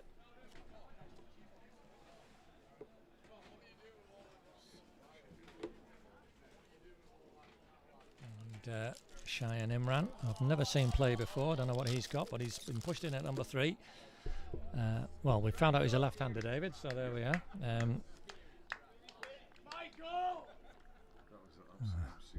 It was a fantastic catch, a real likely to see trying to calm things down. There's still a long way to go. There's a lot of excitement, nerves on this sort of days. He's round the wicket. Enam Hock, that's off the edge. Simon Lord has parried it and stopped the boundary at least. Might be 2 here, I think. Well, Grant Whittaker's not interested in 2. He only wants 1. Cheyenne Imran's off the mark. He was more interested in the 2, and there might have been 2 there actually, but Simon Lord at short third man just concentrated on stopping the ball, getting past him, because it was a boundary if it was past him.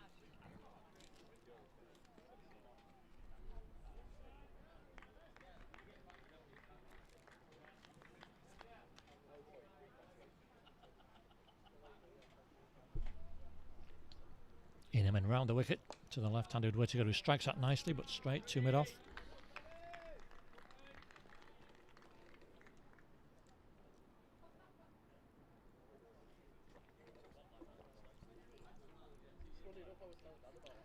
And just the excitement of that catch. Didsbury still got a long way to go here. 9 more wickets they need. And oh, that was nearly a second there. That was a swish. Grant Whittaker. But Sale have got this target, 123 more, well within their capabilities. I think the cooler heads will prevail, whichever side they happen to be on in this semi-final. First semi, a very tight game on a low-scoring contest. There's a huge shout he's given, LBW. Andy Marsland, no doubt. Grant Whittaker has been pinned, LBW, and that's 2 wickets in 4 balls for Didsbury. And wow, that's very much the start they needed. So just as Didsbury lost quick wickets when they were batting, Sale have lost 2 in an over now as well. And that's a big wicket. Grant Whittaker, LBW, looking to flick it away on the leg side. Alex Shelton's going in. He's got Jamie Coombs' shirt on his back. Jamie Coombs, the second 11 captain. Saw him earlier. Good to see him.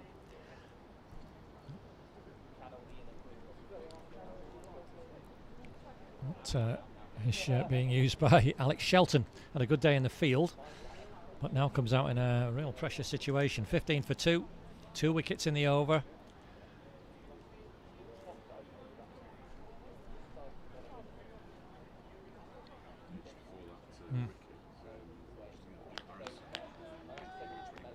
Yeah. Oh yeah.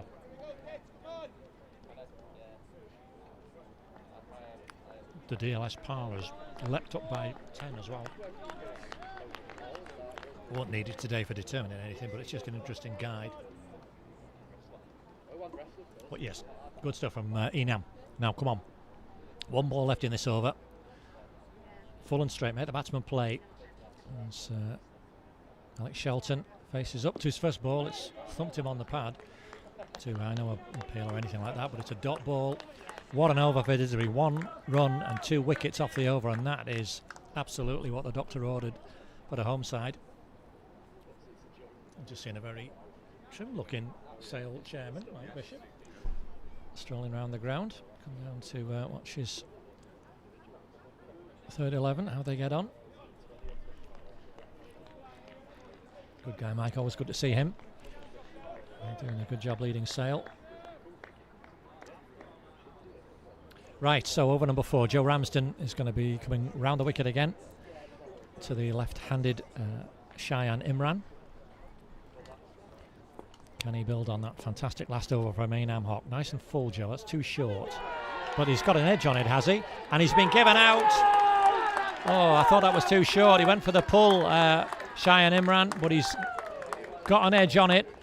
Couldn't see that from here, but Michael Corbett, fabulous first catch, a much more straightforward second catch. And Didsbury, just like Sale, caused chaos in the Didsbury innings. It's now happening for Sale. Left 15 for 3. And Cheyenne Imran has to go.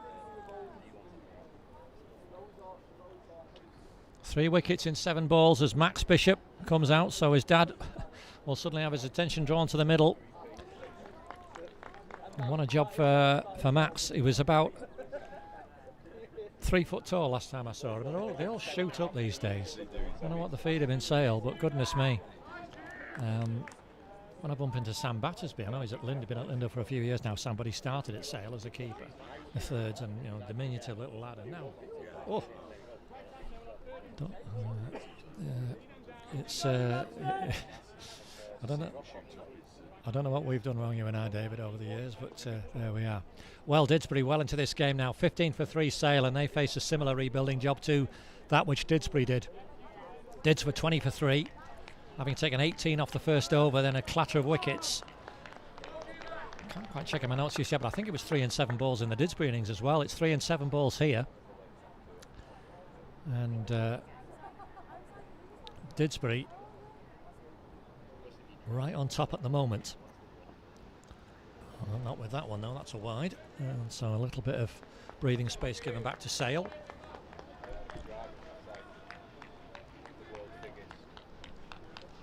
The thing with Didsbury was they kept their heads. John Battersby got himself out there relatively early as the skipper, excuse me, and steadied it down and made sure the scoreboard just ticked with 1s, 2s. It's the batsman's thigh pad, and it's a similar task ahead now for Sale. Can they just stay calm, realise they've still got 16 and a half overs to get these 122 more they need. That's nicely driven by Max Bishop, but straight to mid-off. But Didsbury have got just the start they wanted. They needed quick wickets. They have quick wickets. And now it is very much in their hands. Nice flick though from Max Bishop. And it's going to be work for Rohit Kuntal. Nikash couldn't cut it off at mid-off. He stopped it though, and they've only got one, the batsman.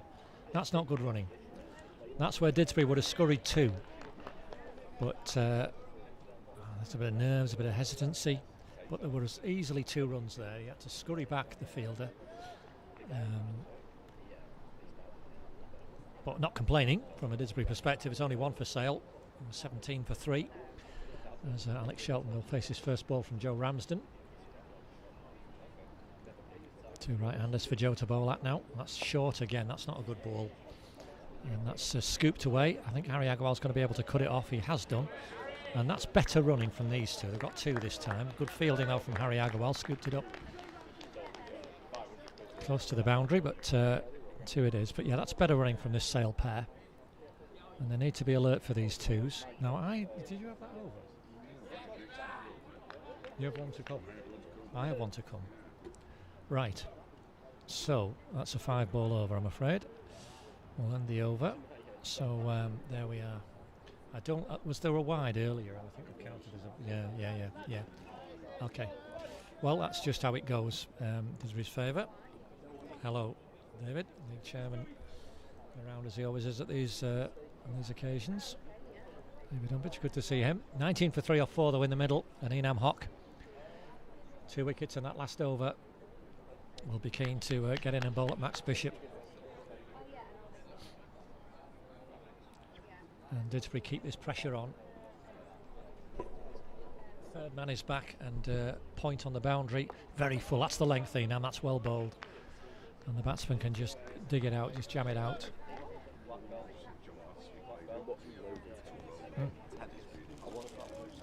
Absolutely did. Absolutely did.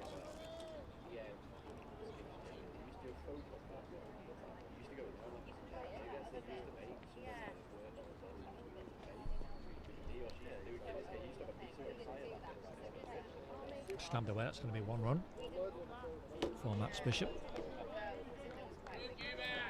20 for 3. Yeah, the games that we've played, we have 3 qualifying games in the group and then a quarter-final. And they've all, well, the group games are relatively straightforward. We scored a fair few runs against, oh, that's one of my shots. Through the legs there to fine leg, aiming to it through extra cover. But it's a single for Alex Shelton. Good feeling from Simon Lord at short fine leg. But again, more alert, the Sale batters there for that single. 21 for 3. So Didsbury haven't really been stretched in this competition, in truth. It's not their fault. Well, that's a bit of a hike from Max Bishop. He'll get a single for it, but it's his dad might be looking at that through raised eyebrows. They'll take the single, I think, and just leave it at that at the moment. But yeah, with Woodley and Cheadle in our group, we're going to be fairly easily overcome. And Timperley as well. I umpired all 3 of those games, and they were pretty straightforward wins for Dids. The quarter-final again became a straightforward win just because Brooklands dropped so many catches. 6 or 7 they dropped, and some easy ones. Yeah, absolutely, David, yeah. And, so here they are in their 8 successive finals day, Didsbury. As that one's just nipped past the edge. Tidy over from Enam Hock, just 3 from it. Didsbury building the pressure. 22 for 3 after 5, and you can see those light blue blocks there for Bright first over, but it's been a downward trend ever since for Sale. Just 7 off the last 3 overs. Correction, 8 off the last 3 overs with 3 wickets. Last over of the power play, Joe Ramsden. Now pitch it up, Joe, a little more, please, for me.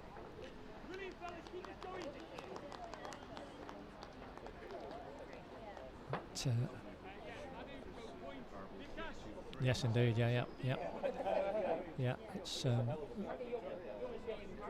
what the Sale middle order can put together now. And they need a 20-30 run partnership, really. But just got to keep an eye on the board. The DLS at 41. Indicative. It's not necessarily, it's only a guide, as I say, but it's just interesting, and it has Sale that far behind just at this moment. That can change very quickly with a couple of boundaries, a little partnership. It changes things very quickly with DLS. Likes partnerships, does DLS, and at least you've got a rebuilding job to do. You don't need to panic, but if they can take a lot of these 1s and 2s, then they'll do themselves favours if they can find them. Oh, that's a better ball from Joe, nice and full. Hey, John. Lots of waves for David. All the ladies. I'd expect nothing less at Toft.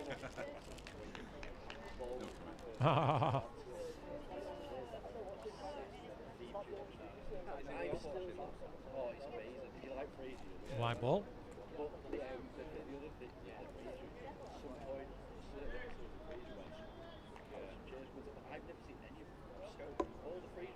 Hello, mate. To see David Woman and Fletcher here. Join the cricket. He's played part in a few finals days in the past as David. Nicely driven, but no run for Max Bishop. And this is good from Joe Ramsden. He's finding his length much better. Aside from that wide 3 dot balls. Didsbury will know that they've got a real foothold in this Sale innings. Nicely driven. Oh, upish. It's going to be a single. Just hold it, Row. Kind of just held it, but dropped short of Rohit. That's mid on. Yes, yeah, there he is with his white cap on. Helps us, doesn't it, David? Pick out fielders with. Wouldn't it be good if fielders all had to have different coloured caps so we could tell them out easily? Right. Ramsden in. It's very full. Looks a bit wide again, and it is wide by Cliff Hall. We had the movement that indicated That was too wide, so another one on the total. That's 7 wides already for Dids, as many as Sale conceded in their whole innings. So Didsbury must be careful not to give anything.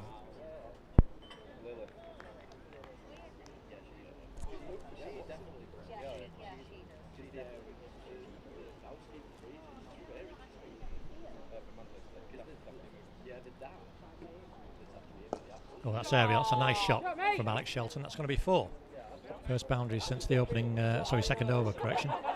And 4 for Alex Shelton. Nice shot. And that's the value of just being patient. Just a bit too full from Joe Ramsden, and he's lofted it deliberately over the infield. Nobody back on this offside. Perfectly safe shot.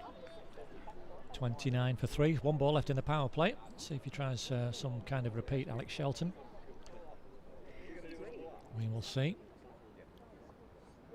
What's so wide? He's going to get another one, I think, is he? No, it's flicked something on the way through, so it's a dot ball. Decent over from Joe Ramsden, 7 from it in total. So power play done, 29 for 3. Didsbury with 37 for 3 off their power play, so very much an even game, you would say.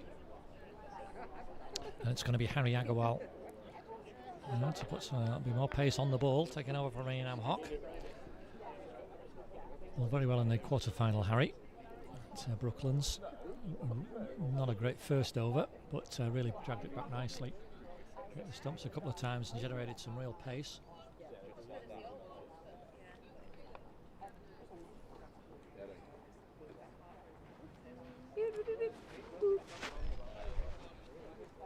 That's a nice latte there from the BBQ, so thank you for that. Right, so power play done. 109 needed off 14 overs. 7 and a bit an over Sale need. Third man and fine leg. Now we can have 5 out. He's got deep mid wicket. That's Maduka. And cover on the boundary. But we've got 5 in the circle, which is good tactics from John Battersby.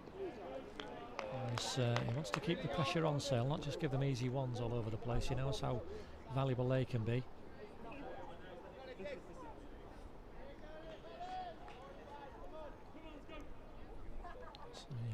Backward square leg, mid off, mid on cover, and a very square point in the circle.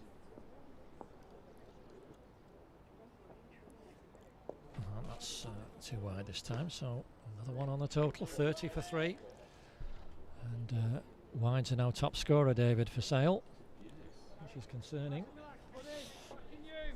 To that great start they made with these 3 wickets, Didsbury do not want to just hand it back on a plate to their opponents, their Premier Division opponents. Sale, the current Premier Division champions. And single there from Max Bishop. And winners of the tournament in 2023, a very strange and unsatisfactory tournament that was. No, well, you wouldn't have been, because it took place in 2024 for one thing. They held it over. Finals day was washed out. So again, scheduled too late in the season. And then, I mean, we could have played it. Oh, that's well bowled. Batsman Alex Shelton just jammed that one out. Didsbury and Sale and Macclesfield, I think it was, from memory, all happy to play on the rearranged date. Nantwich weren't.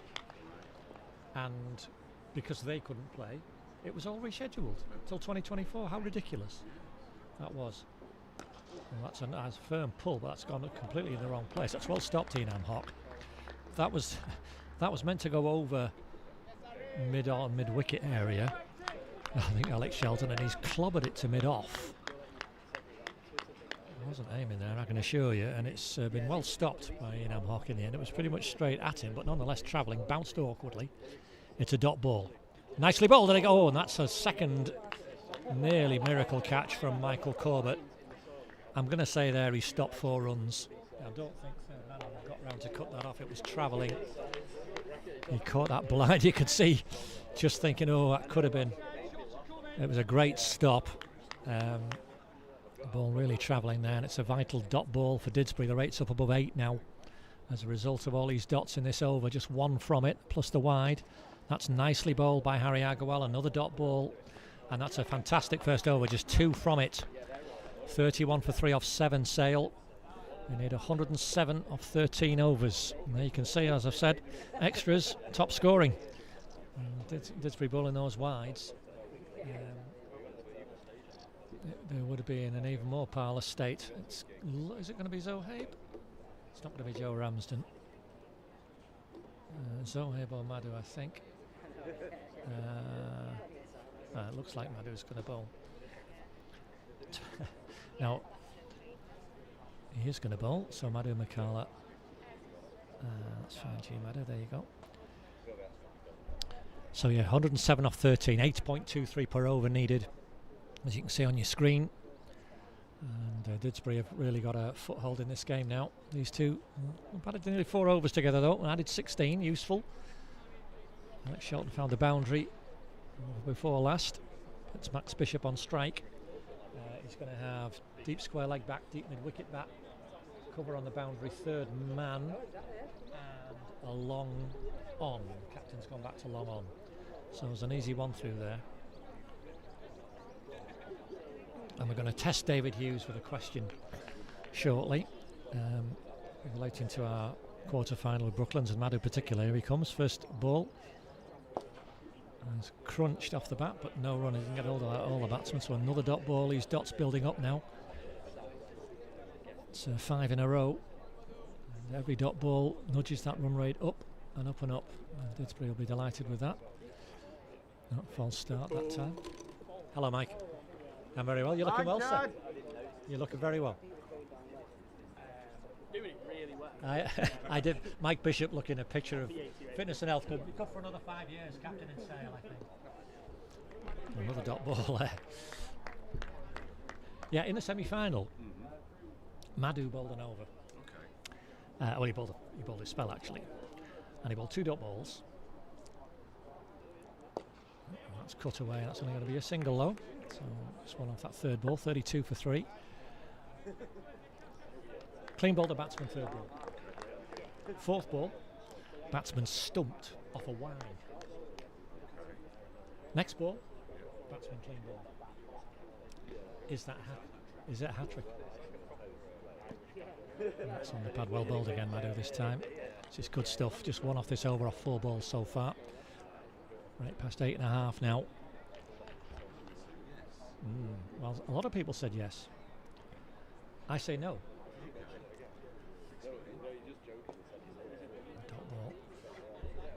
Because it's not 3 legitimate balls, and because the score has changed in the middle of the hat-trick.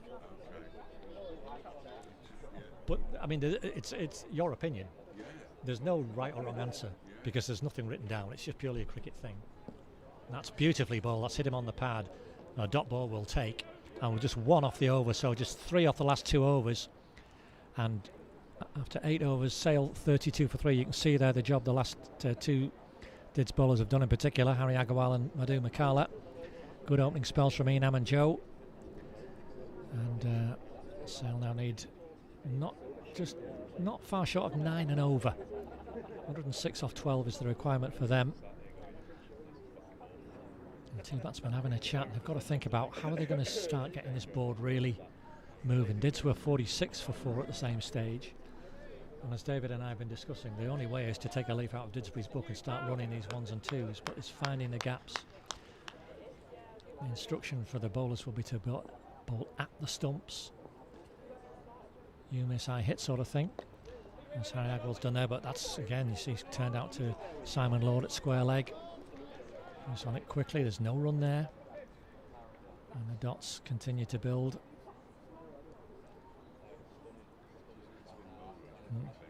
Every bowler would. And as I say, there's no actual definition of it. It's not a thing in the laws or anything, it's just purely a cricket in terminology.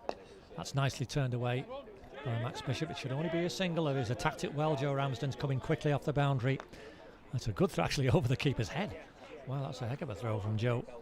Kept it to 1, most importantly. All the 3s on the board, David. 33 for 3. DLS 56 at the equivalent stage. So they're not they're way behind Sale, but they're not out of it by any means. And they've got to keep focusing on that. It's a nice cover drive. It's going to be work for Nick Ash on the boundary, and he stopped it. And again, kept it to 1. Now, boys, there should have been 2 there, really. The fielder could only push it on, and those momentary fumbles, Didsbury were turning those 1s into 2s. And Sale at the moment are just dealing in singles.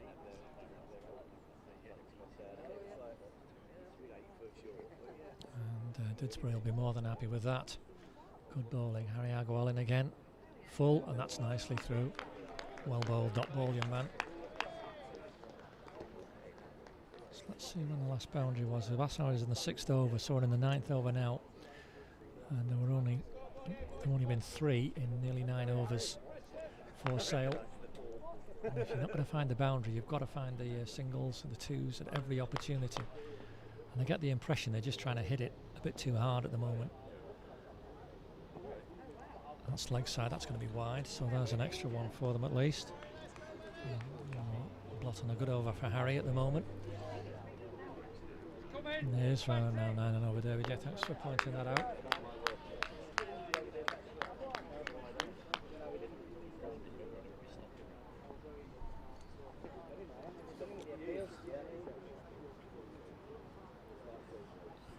And that's clipped him on the pad. He's going to get a leg by this time. That could have been a wide if he'd have got out of the way, but it's only going to be a leg by, so Dids will take that.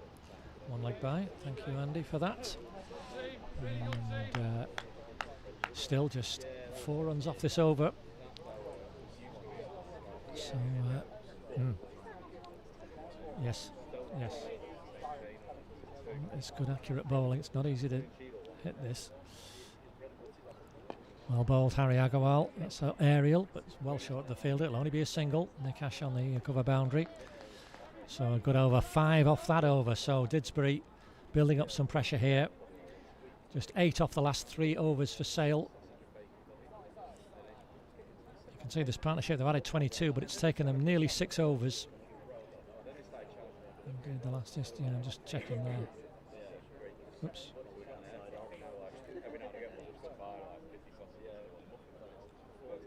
Just 18 off the last 5, 8 off the last 3, 37 for 3, and just 1 over away from halfway. And Madhu, a tidy first over with just 1 run from it. An economical run up, just off a few paces. It's all shoulder with Madhu. It tends to be fairly accurate. No, that's good running. You see, there's a bit of a fumble there by the keeper, and they've got a run. Yeah, okay, well, it's 1 something, so I might as well have it as a run. But just, that was alert running there by Max Bishop, non-striker, and he's realised we've got to take all of these. 100 more needed for Sale. Work out the rate for yourselves. It's almost at 10s. That looks a bit wide, having said how accurate Madhu was bowled. He's given them 1 more there. 10 extras, 10 wides now. Disappointing this. Didsbury have got to cut this out.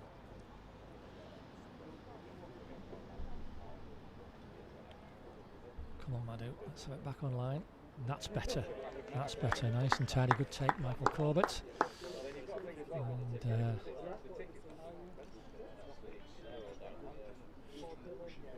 yes, yeah. There's a big gap on the leg side. Again, like Sale had, there's no one in the circle on the leg side. That's a bit of a swish. It's 1, but only 1 for Max Bishop.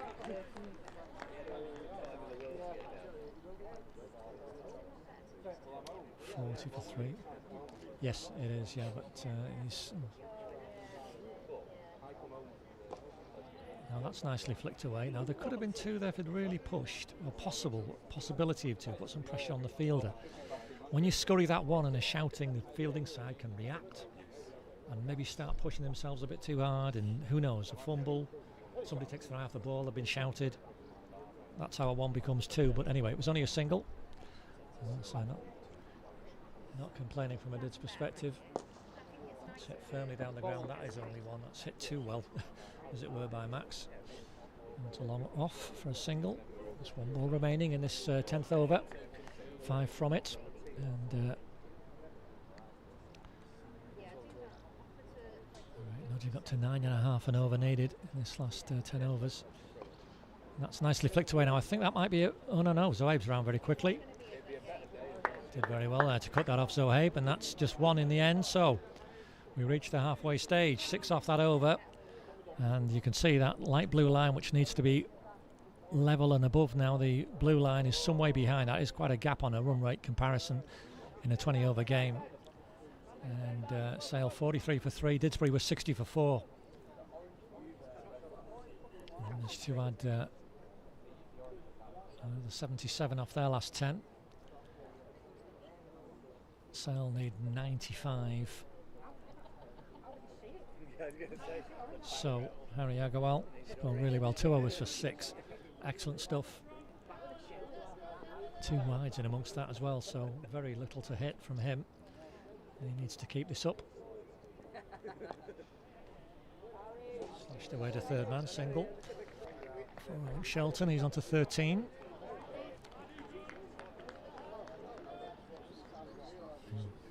Yeah, I mean, they've done the first part in terms of they've stabilised that clatter of wickets, 3 wickets and 7 balls, remember, but it's got a little bit gummed up, and they've now got to turn this into something else. That's nicely bowled, Harry Agarwal. I think that was slightly slower. Batsman threw the shot too quickly, and as they get frustrated, they'll be tempted to try something rash, perhaps. A bit of chat on the field about watching for the ball going in the air. Let's see if that transpires.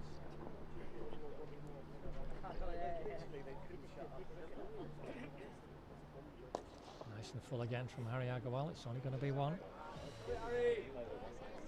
The skipper fields at mid-on.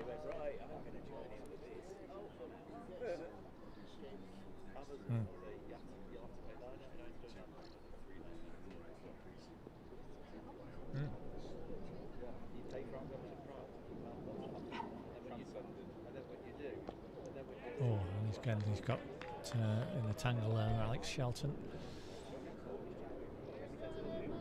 Good ball from Harry Agarwal. There's 2 off this over so far, and more dot balls from the young man. Brightening up again a little bit now, so a lot of cloud around. That's nicely hit. I thought the bowler had stopped it completely, but he hadn't. It got past him, squared away. It's only 1.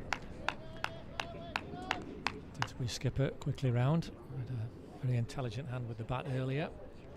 Made 30, so really got the board moving and picked up every available run. And that's shown its worth now. As the rate's climbed up of 10 for the first time. And there's a big whoosh from Max Bishop, as he has to do. It's only 1, 4 off the over. And again, a Didsbury over.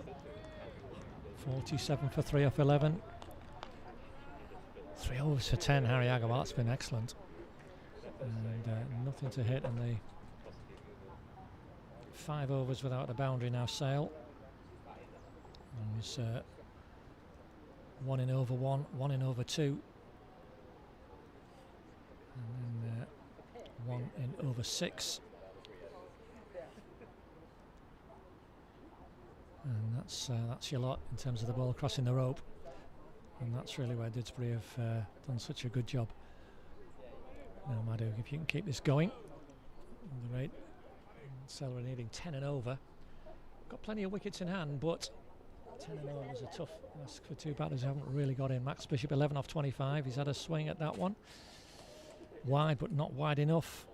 And it turns into a dot instead. Frustration for the batter. Not great for Dids. Keep it nice and full, Madhu. That's it. Oh, and he's bowled him, has he? Yes, he has. Max Bishop having to try and do something, manufacture something. And his innings of 11 comes to an end. He's bowled. They've added 32, those 2, but it's taken them nearly 8 overs. It is a difficult position for younger players to be coming in. Saif Faisal has come in. And 4 good overs earlier for Sale, but he's got a massive job to do with the bat now. Comes in with the board reading 47 for 4. No helmet on, David. One of the, and I would imagine someone without a helmet is not going to be too studiously blocking the ball. DLS leaps up to 76. There's a comparison as well to show that Sale are now getting a long way behind. And Didsbury have it in their hands now to get through to the final.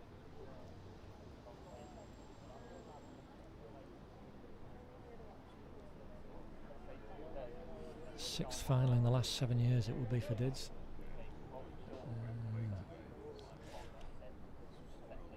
Well, we'll see. They have to get there yet. You'd like to think so, but still a lot can happen. We've seen enough cricket between us, David, to know that. I think so. 4 men out for the Newman Saffers. That's a moon ball from Madhu, who's tried to tempt him into something injudicious there. But Saif just clobbers it down the ground for a single. Oh, that was a funny one.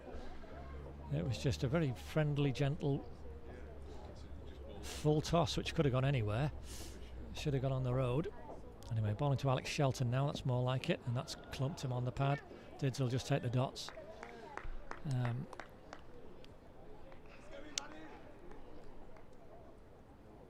And every dot builds more pressure.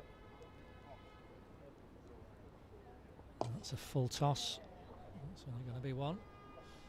And there's no urgency here for Sale. I thought there might be a little more buzzing about at the moment. Still kept Gareth Watterson back, who can give it a whack. I don't know about the others. It's nicely driven by Saif, but again, only a one. It's a very leisurely one. There's no pushing, there's no hurrying. And 50 up for Sale, but it's taken them 12 overs. They've lost 4 wickets. The rate's up to 11 now off the last 8. 88 required off 8 overs. Is Harry going to bowl out? He might as well. Absolutely no reason why not, really. And indeed, so good captaincy. Yeah, good captaincy. He's really found his form, Harry Agarwal. The two batters having a chat. I can only imagine they're saying, look, come on, we've got to really put some pressure back on this fielding side. Leisurely singles, like it's a 40 or 45 over game, is not the order of the day in T20 when you're in this sort of position. Yes, 34 behind, David, quite right. Oh, he's going to get 33 behind, I think. Yeah, wide ball. That's a loose one from Harry. I think we can forgive him that.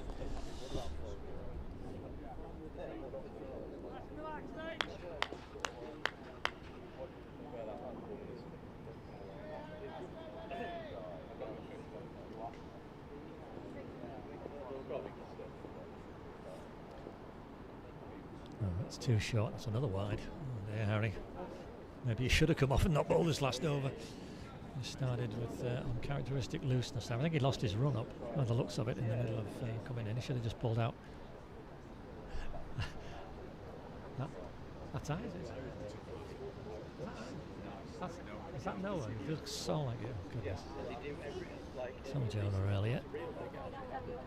Oh, no, that's better bowling, Harry. Right in at the foot of the stumps, and Saif can just push it out. No run.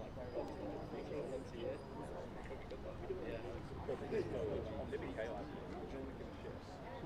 well, he's really pulling leaps and bounds, isn't he? Now, yeah. So to see him in the final in a short time. Now that's gone up in the air. Enam Hawks underneath it. Can he catch it? No, it's just over his head. He's fallen, and it's going to go for 4, I think. They've run 2. No, it hasn't gone for 4. Oh, just a misjudgment, but it's 2 runs. It's the first double in a while. Let's just see how long it is since the last double. It's, oh gosh. Over 4. So the first double in nearly 9 overs. Wow. 54 for 4. That's got hold of that a bit better, and I think that might be a boundary along. No, it's not. John Battersby's come round very well in front of the side screen. I underestimated the athleticism of the Didsbury skipper. He's holding his hamstring now. But that was round very well to save 2 more runs there. So although they've got 2 2s.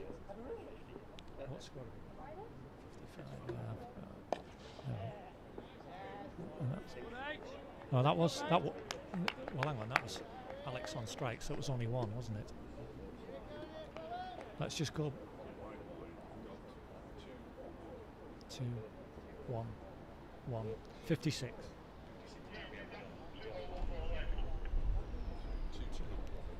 Two to come.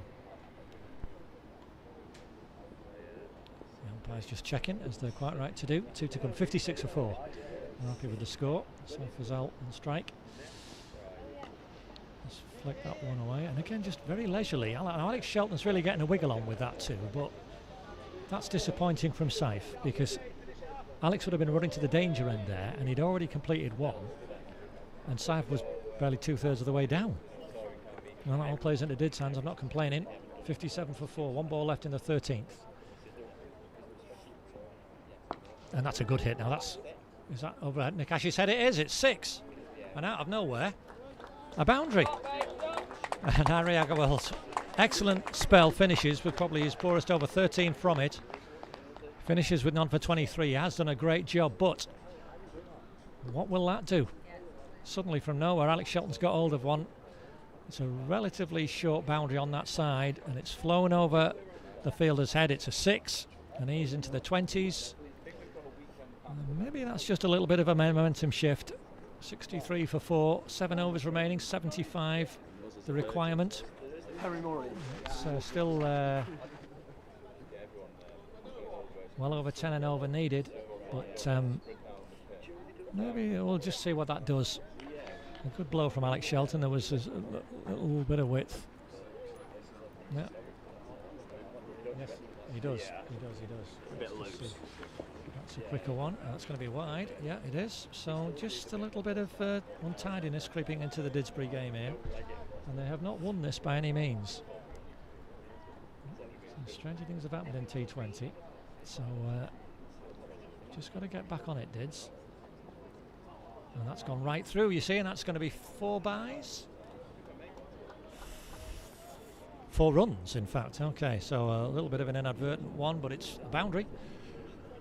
And suddenly, having had all that poking around 1s and 2s, about 18 runs come off the last over and a bit. 68 for 4, and must have added 21 in under 2 overs suddenly.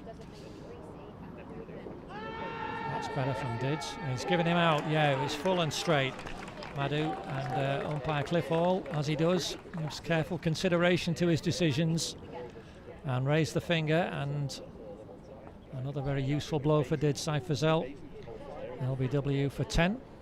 Didn't hang about, 8 balls, and found the boundary, albeit not quite where he intended, but nonetheless it counts as a boundary. 68 for 5, and here is this last hope for Sale Gareth Watterson, now coming in. I say last hope, I don't know what comes after him, but I know Gareth is certainly well capable of striking the ball. He's going to have to do some striking. 10.5 runs and over required. And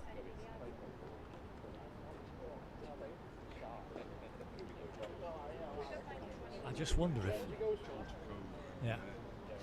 Now I just wonder, he man-carried one of the batsmen last week in the league game. And I'm just looking at what if Didsbury appealed for a timed out against him. He's only got 90 seconds to get in, and he's not hurrying. Not that I am advocating such. Yeah, he's taken nearly his 90 seconds now, and it'll be interesting to see what would happen if there wasn't. There's not going to be an appeal. It's just me being a bit of mischief. Right, let's see. Long off, long on, deep mid-wicket, deep cover. Deep square leg on the boundary. Deep cover on the boundary on the offside. So a big gap on the leg side in the circle. Put Madhu Makala into Gareth Watterson, and it's a wide first up, so 1 more on the total. And again, this little strange phase. He did really well. You get it online there, he can. Stroke down the ground, and Watterson away with a single.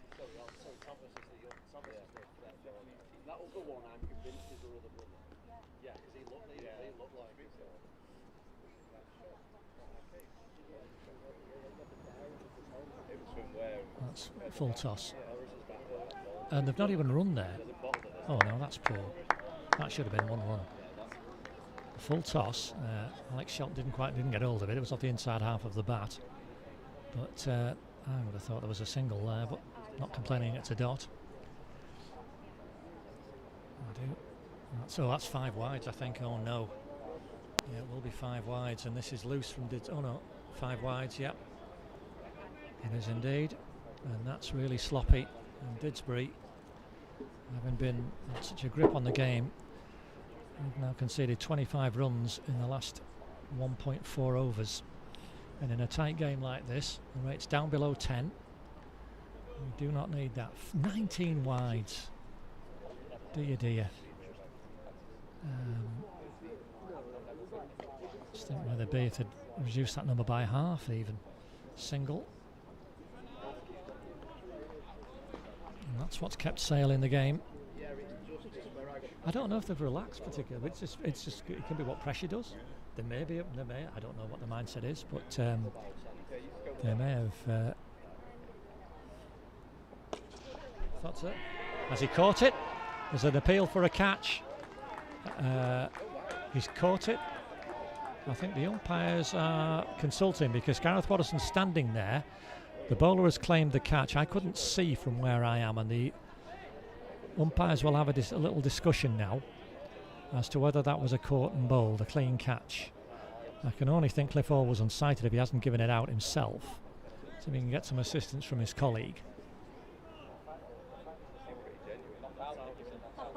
And it's been given not out. So the umpire's unsighted. I couldn't see whether it was a clean catch or not. The result is a dot ball. Madhu 4 overs, 2 for 23, and thought he got a third, but the umpire's unsighted. Have to be certain to give the batsman out.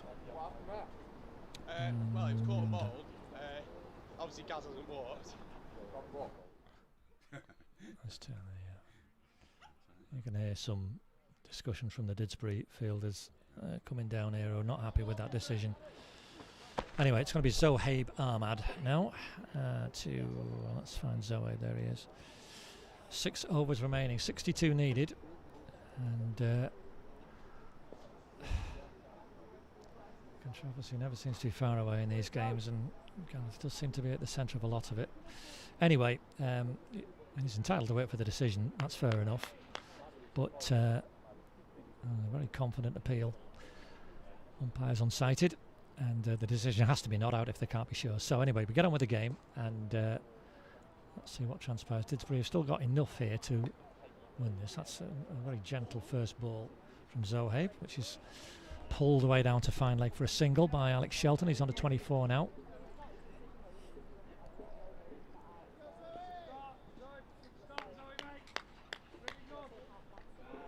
You can see the equation on your screen, 61 off 35, so we're going to need at least a boundary and over Sale from here. Can come in a rush, of course. Somebody just at least starts seeing it well if it's their day.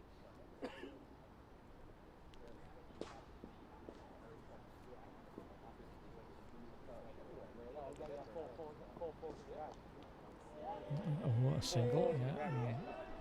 Just kept hold of it there, Rowett and Tal.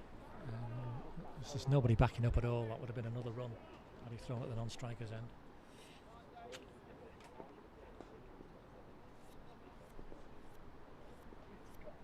What it is. Big job for Zohaib here. And that's wided though.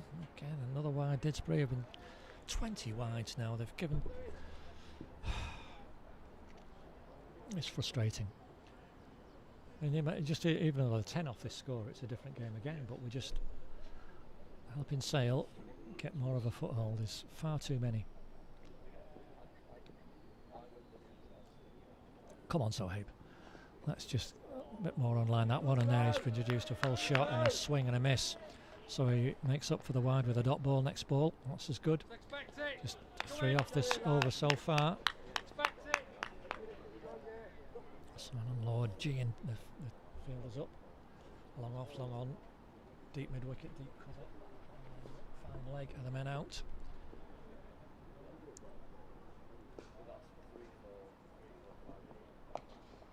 Hit that hard, Alex Shelton. It's only going to be one.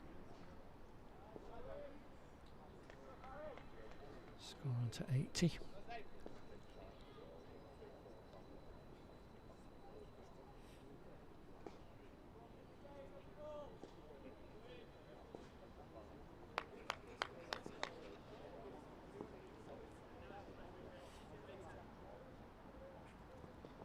Nice and full and bowled him. Bowled him. And Zohaib Ahmed has come up with a fantastic delivery to bowl the danger man Gareth Watterson. And that is a big wicket in the context of this game. Sale all-rounder bowled for 2. And that's 80 for 6 now. Wicketkeeper Sam Parrish is going to be next man in. Hasn't crossed the boundary rope yet, so there he has now, so he's in. And Gareth Watterson gives his, as he departs, gives young Sam a punch on the gloves, encouragement. And now with the raid at almost 2 a ball needed, Didsbury have got 1 foot in another final.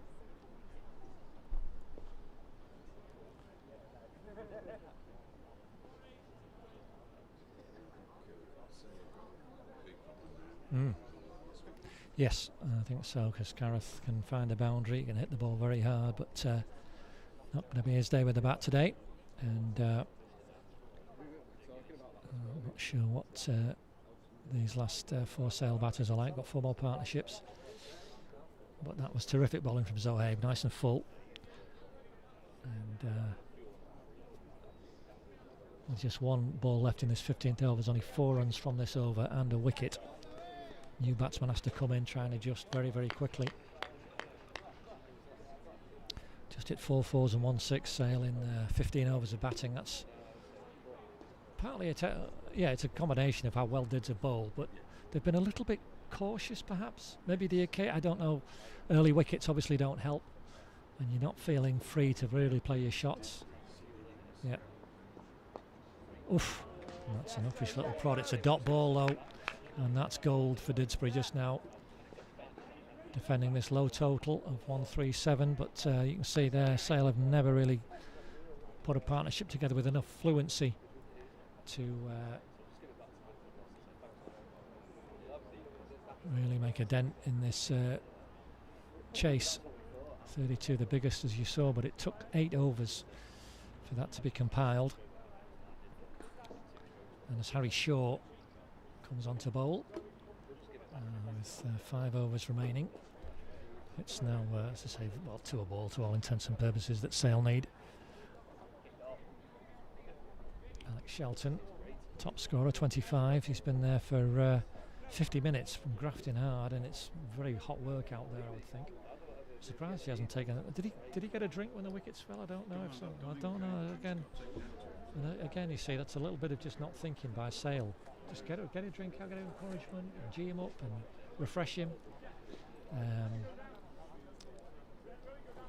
Certainly done his darndest, and they say fielded very well as well. But Didsbury bringing, and then now we've got 4, just in different positions.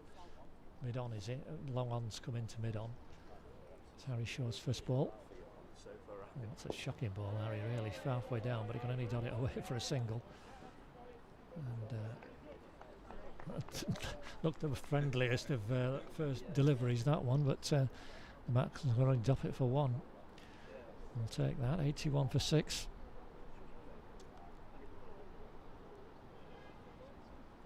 Good to see Harry back on the scene. As I say, he was a big part of the threes in the when I was first at the club some 12 years ago now. He's coming in again. That's a wide ball. Looked as gentle as the first one and pitched a little bit further up. A few nerves for Harry.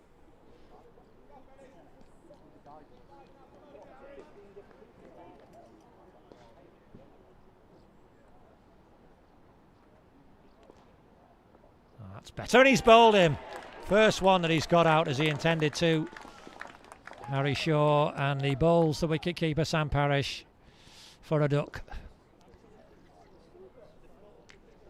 Difficult for the young man, not much he can do. He's just coming in. An experienced bowler he's facing. A couple of looseners, but that was bang on target. And 82 for 7. Is Andy Gould coming in next.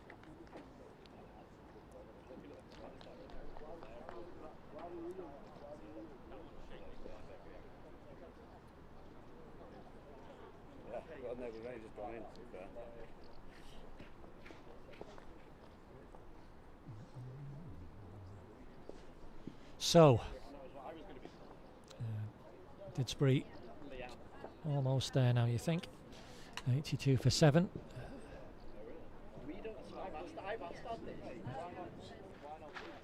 You've heard David Hughes, my fellow scorer, stepping in for Sale today.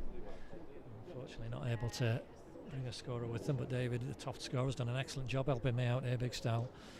Been all over the shop without him, I tell you. So appreciate that, David. Let's have a look at that. Righty. Well, it's good of you, and it looks like we're going to be doing the final together one way or another, unless something incredible happens. Let's see what Andy Gold can conjure up. Very sure, gentle run in, but oh dear, that's that. Loose, and there again, he's going to get another one. He's caught and bowled first ball. Dear. Well, I think Andy Gold might be getting on the phone to the police to report a burglary here. Dear me. That was almost like a donkey drop, wasn't it? Dear me. It didn't. It was barely halfway down, a gentlest of half trackers, and all Andy Gold can do is swat it back up in the air, and Harry Shaw is on a hat-trick. Can you believe? A wide, and then a good ball to clean bowl the batsman as Lewis Grayson comes in. Then the rank half tracker, you can see Harry Shaw saying, I know what I'm doing. All the part of the plan that was. I knew he'd do that. Well, he's got the chance to take a hat-trick in the semi-final. And it's Lewis Grayson, who bowled really well earlier and did some good work in the field as well. He's now faced with a very difficult proposition. Sale almost done. 82 for 8.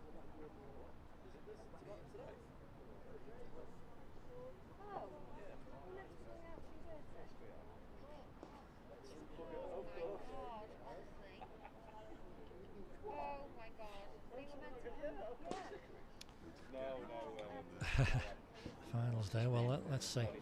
Well, let's see if you get. Let's see. What if you got to stump it off a wide now? Let's see. Anyway, here we come. Hat-trick ball. Well, it's not a bad ball, and he's. But no hat-trick for Harry. It's a single, but Didsbury won't be unhappy with that outcome.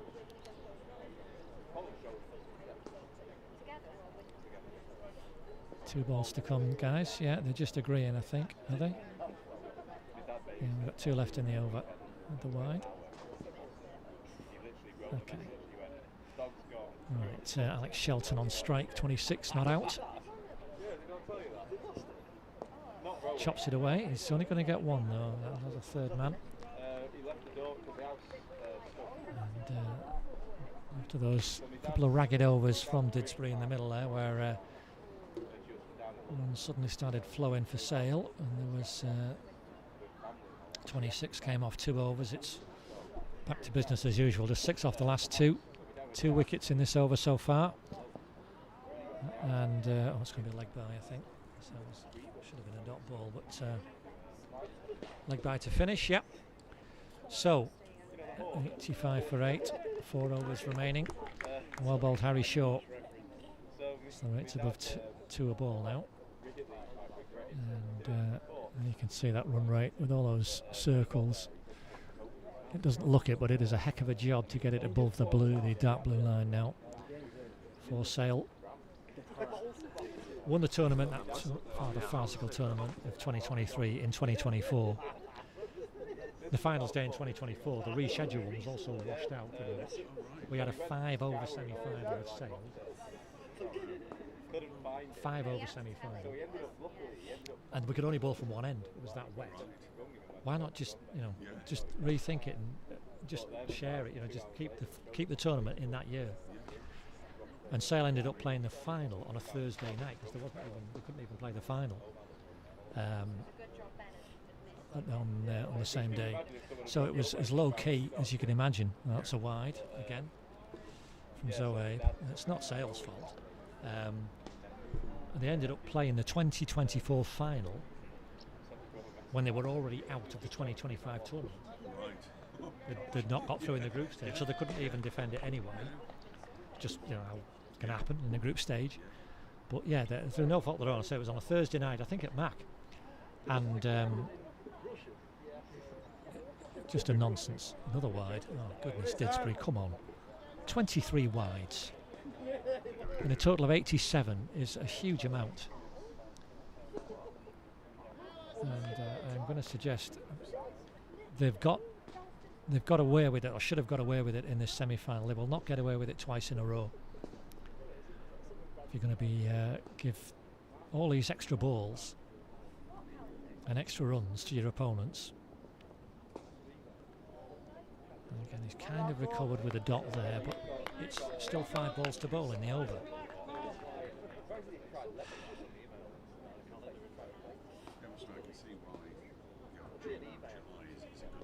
Oh, definitely.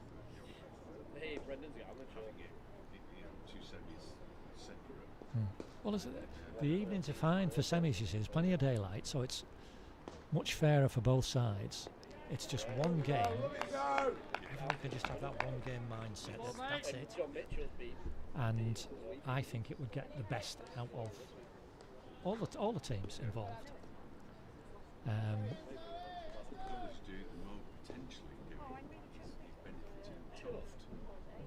Well, yeah, but Toft have got to go again. Dids have got that momentum. We'll see. Good bowling, sorry. It's not satisfactory either ways. Toft have been hanging around, and they can practice a bit and this kind of thing. What time is it now? I've lost track of time. 4 o'clock.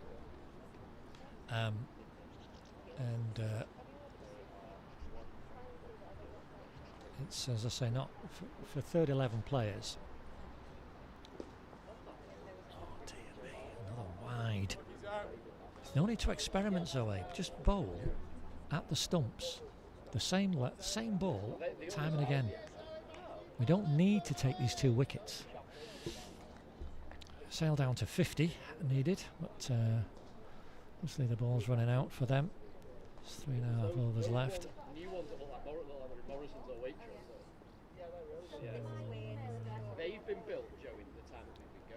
Let's see. Cut away. Again, that looked a little bit of an experimental ball from Zoe. 1 run. We've still got 2 balls to go this over. It seems to be going on forever. Yeah.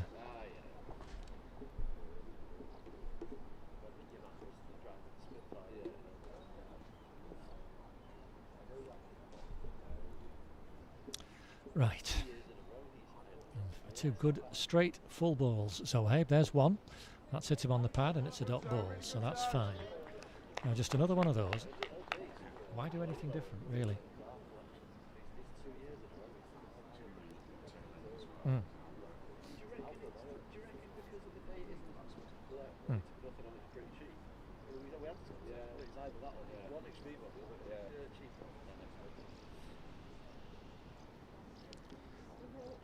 That's a slower ball. Again, he's caught it though. Michael Coward, a second excellent catch from him. Was the slower ball, but thankfully he got it better on line this time. And Alex Shelton, having battled and battled, 27 off 35 balls, batted over an hour out there. But chopped at a slower ball, and Michael Coward, a good low catch. And they're just about done now as Tom Riley, the Sale captain, comes in. He won't be facing as the over's finished. 89 for 9. Sale. Well channeled. As I say, Didsbury look like they're going to be in that 6 finals there in the last 7 seasons. Yeah, he needed somebody at the other end doing similar, or maybe just like a run a ball 20, run a ball 30, that kind of thing, and just start pushing and scampering. Dids did that very well.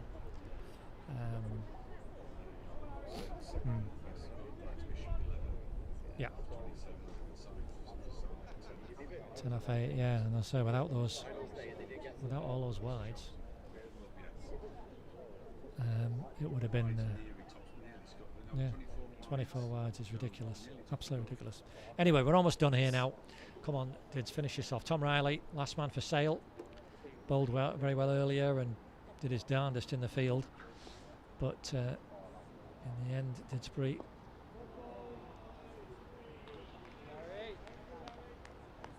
Sorry, Lewis Grayson there on strike, of course.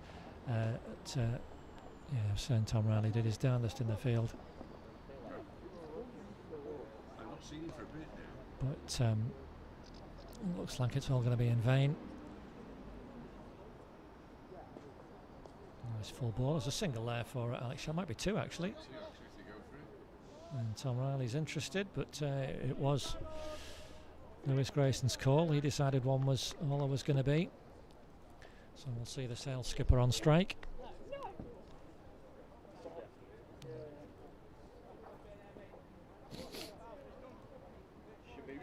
And he's missing 1 or 2 of his better players. Sam will be disappointed though. Jared Moran today, no Sam Baker.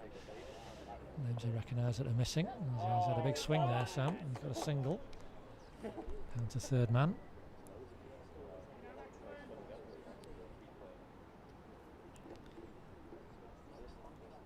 .91 for 9.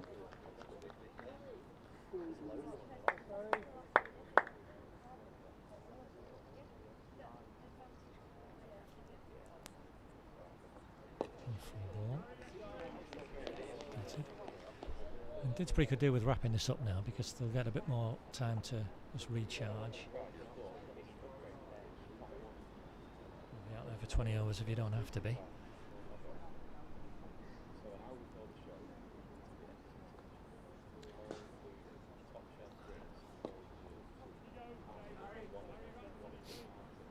Two for 6, Harry Shaw. And he's it'll be 2 overs, 1 more ball to go in this second over of his, the 18th of the innings. Didsbury just looking to close out the game now. But, they want to take this wicket really.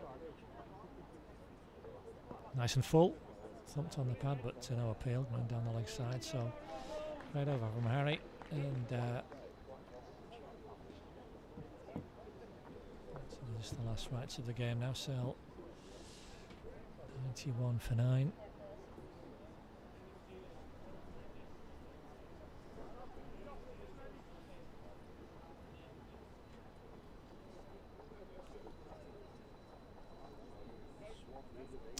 So just a bit of a flat feel about things now as Enam Hock's going to come back and bowl his final over, because the game as a contest pretty much over. It's been for a couple of overs really since the dismissal of Gareth Watterson, and then those 2 wickets and 2 balls Harry Shaw managed to purloin. Enam Hock back 2 for 12 in his opening spell, and he's caught behind. Another great grab from Michael Corbett, and that's all over. Didsbury are through to that 6th final in the last 7 years. Skipper Tom Riley caught, and a terrific win for Dids. 46 runs. The margin of victory is Sale all out 91. And you can see the players congratulating each other, and it will be a Didsbury Toft final, as we can just watch the players coming off a good performance though in the field from Didsbury. Apart from the number of wides they bowled, they'll be disappointed with that, but there you can see the Sale card was good bowling display, certainly in terms of hitting the stumps, and good tight fielding. They kept the boundary count right down as well. Just 4 fours and a 6 in that Sale innings. And so Didsbury have got away with bowling so many wides in the end, and through to a 6 final in the last 7 seasons with a handsome 46-run win. They'll play Toft. We'll have that for you a little later, about half an hour or so, something like that. And look forward to you joining us then for watching.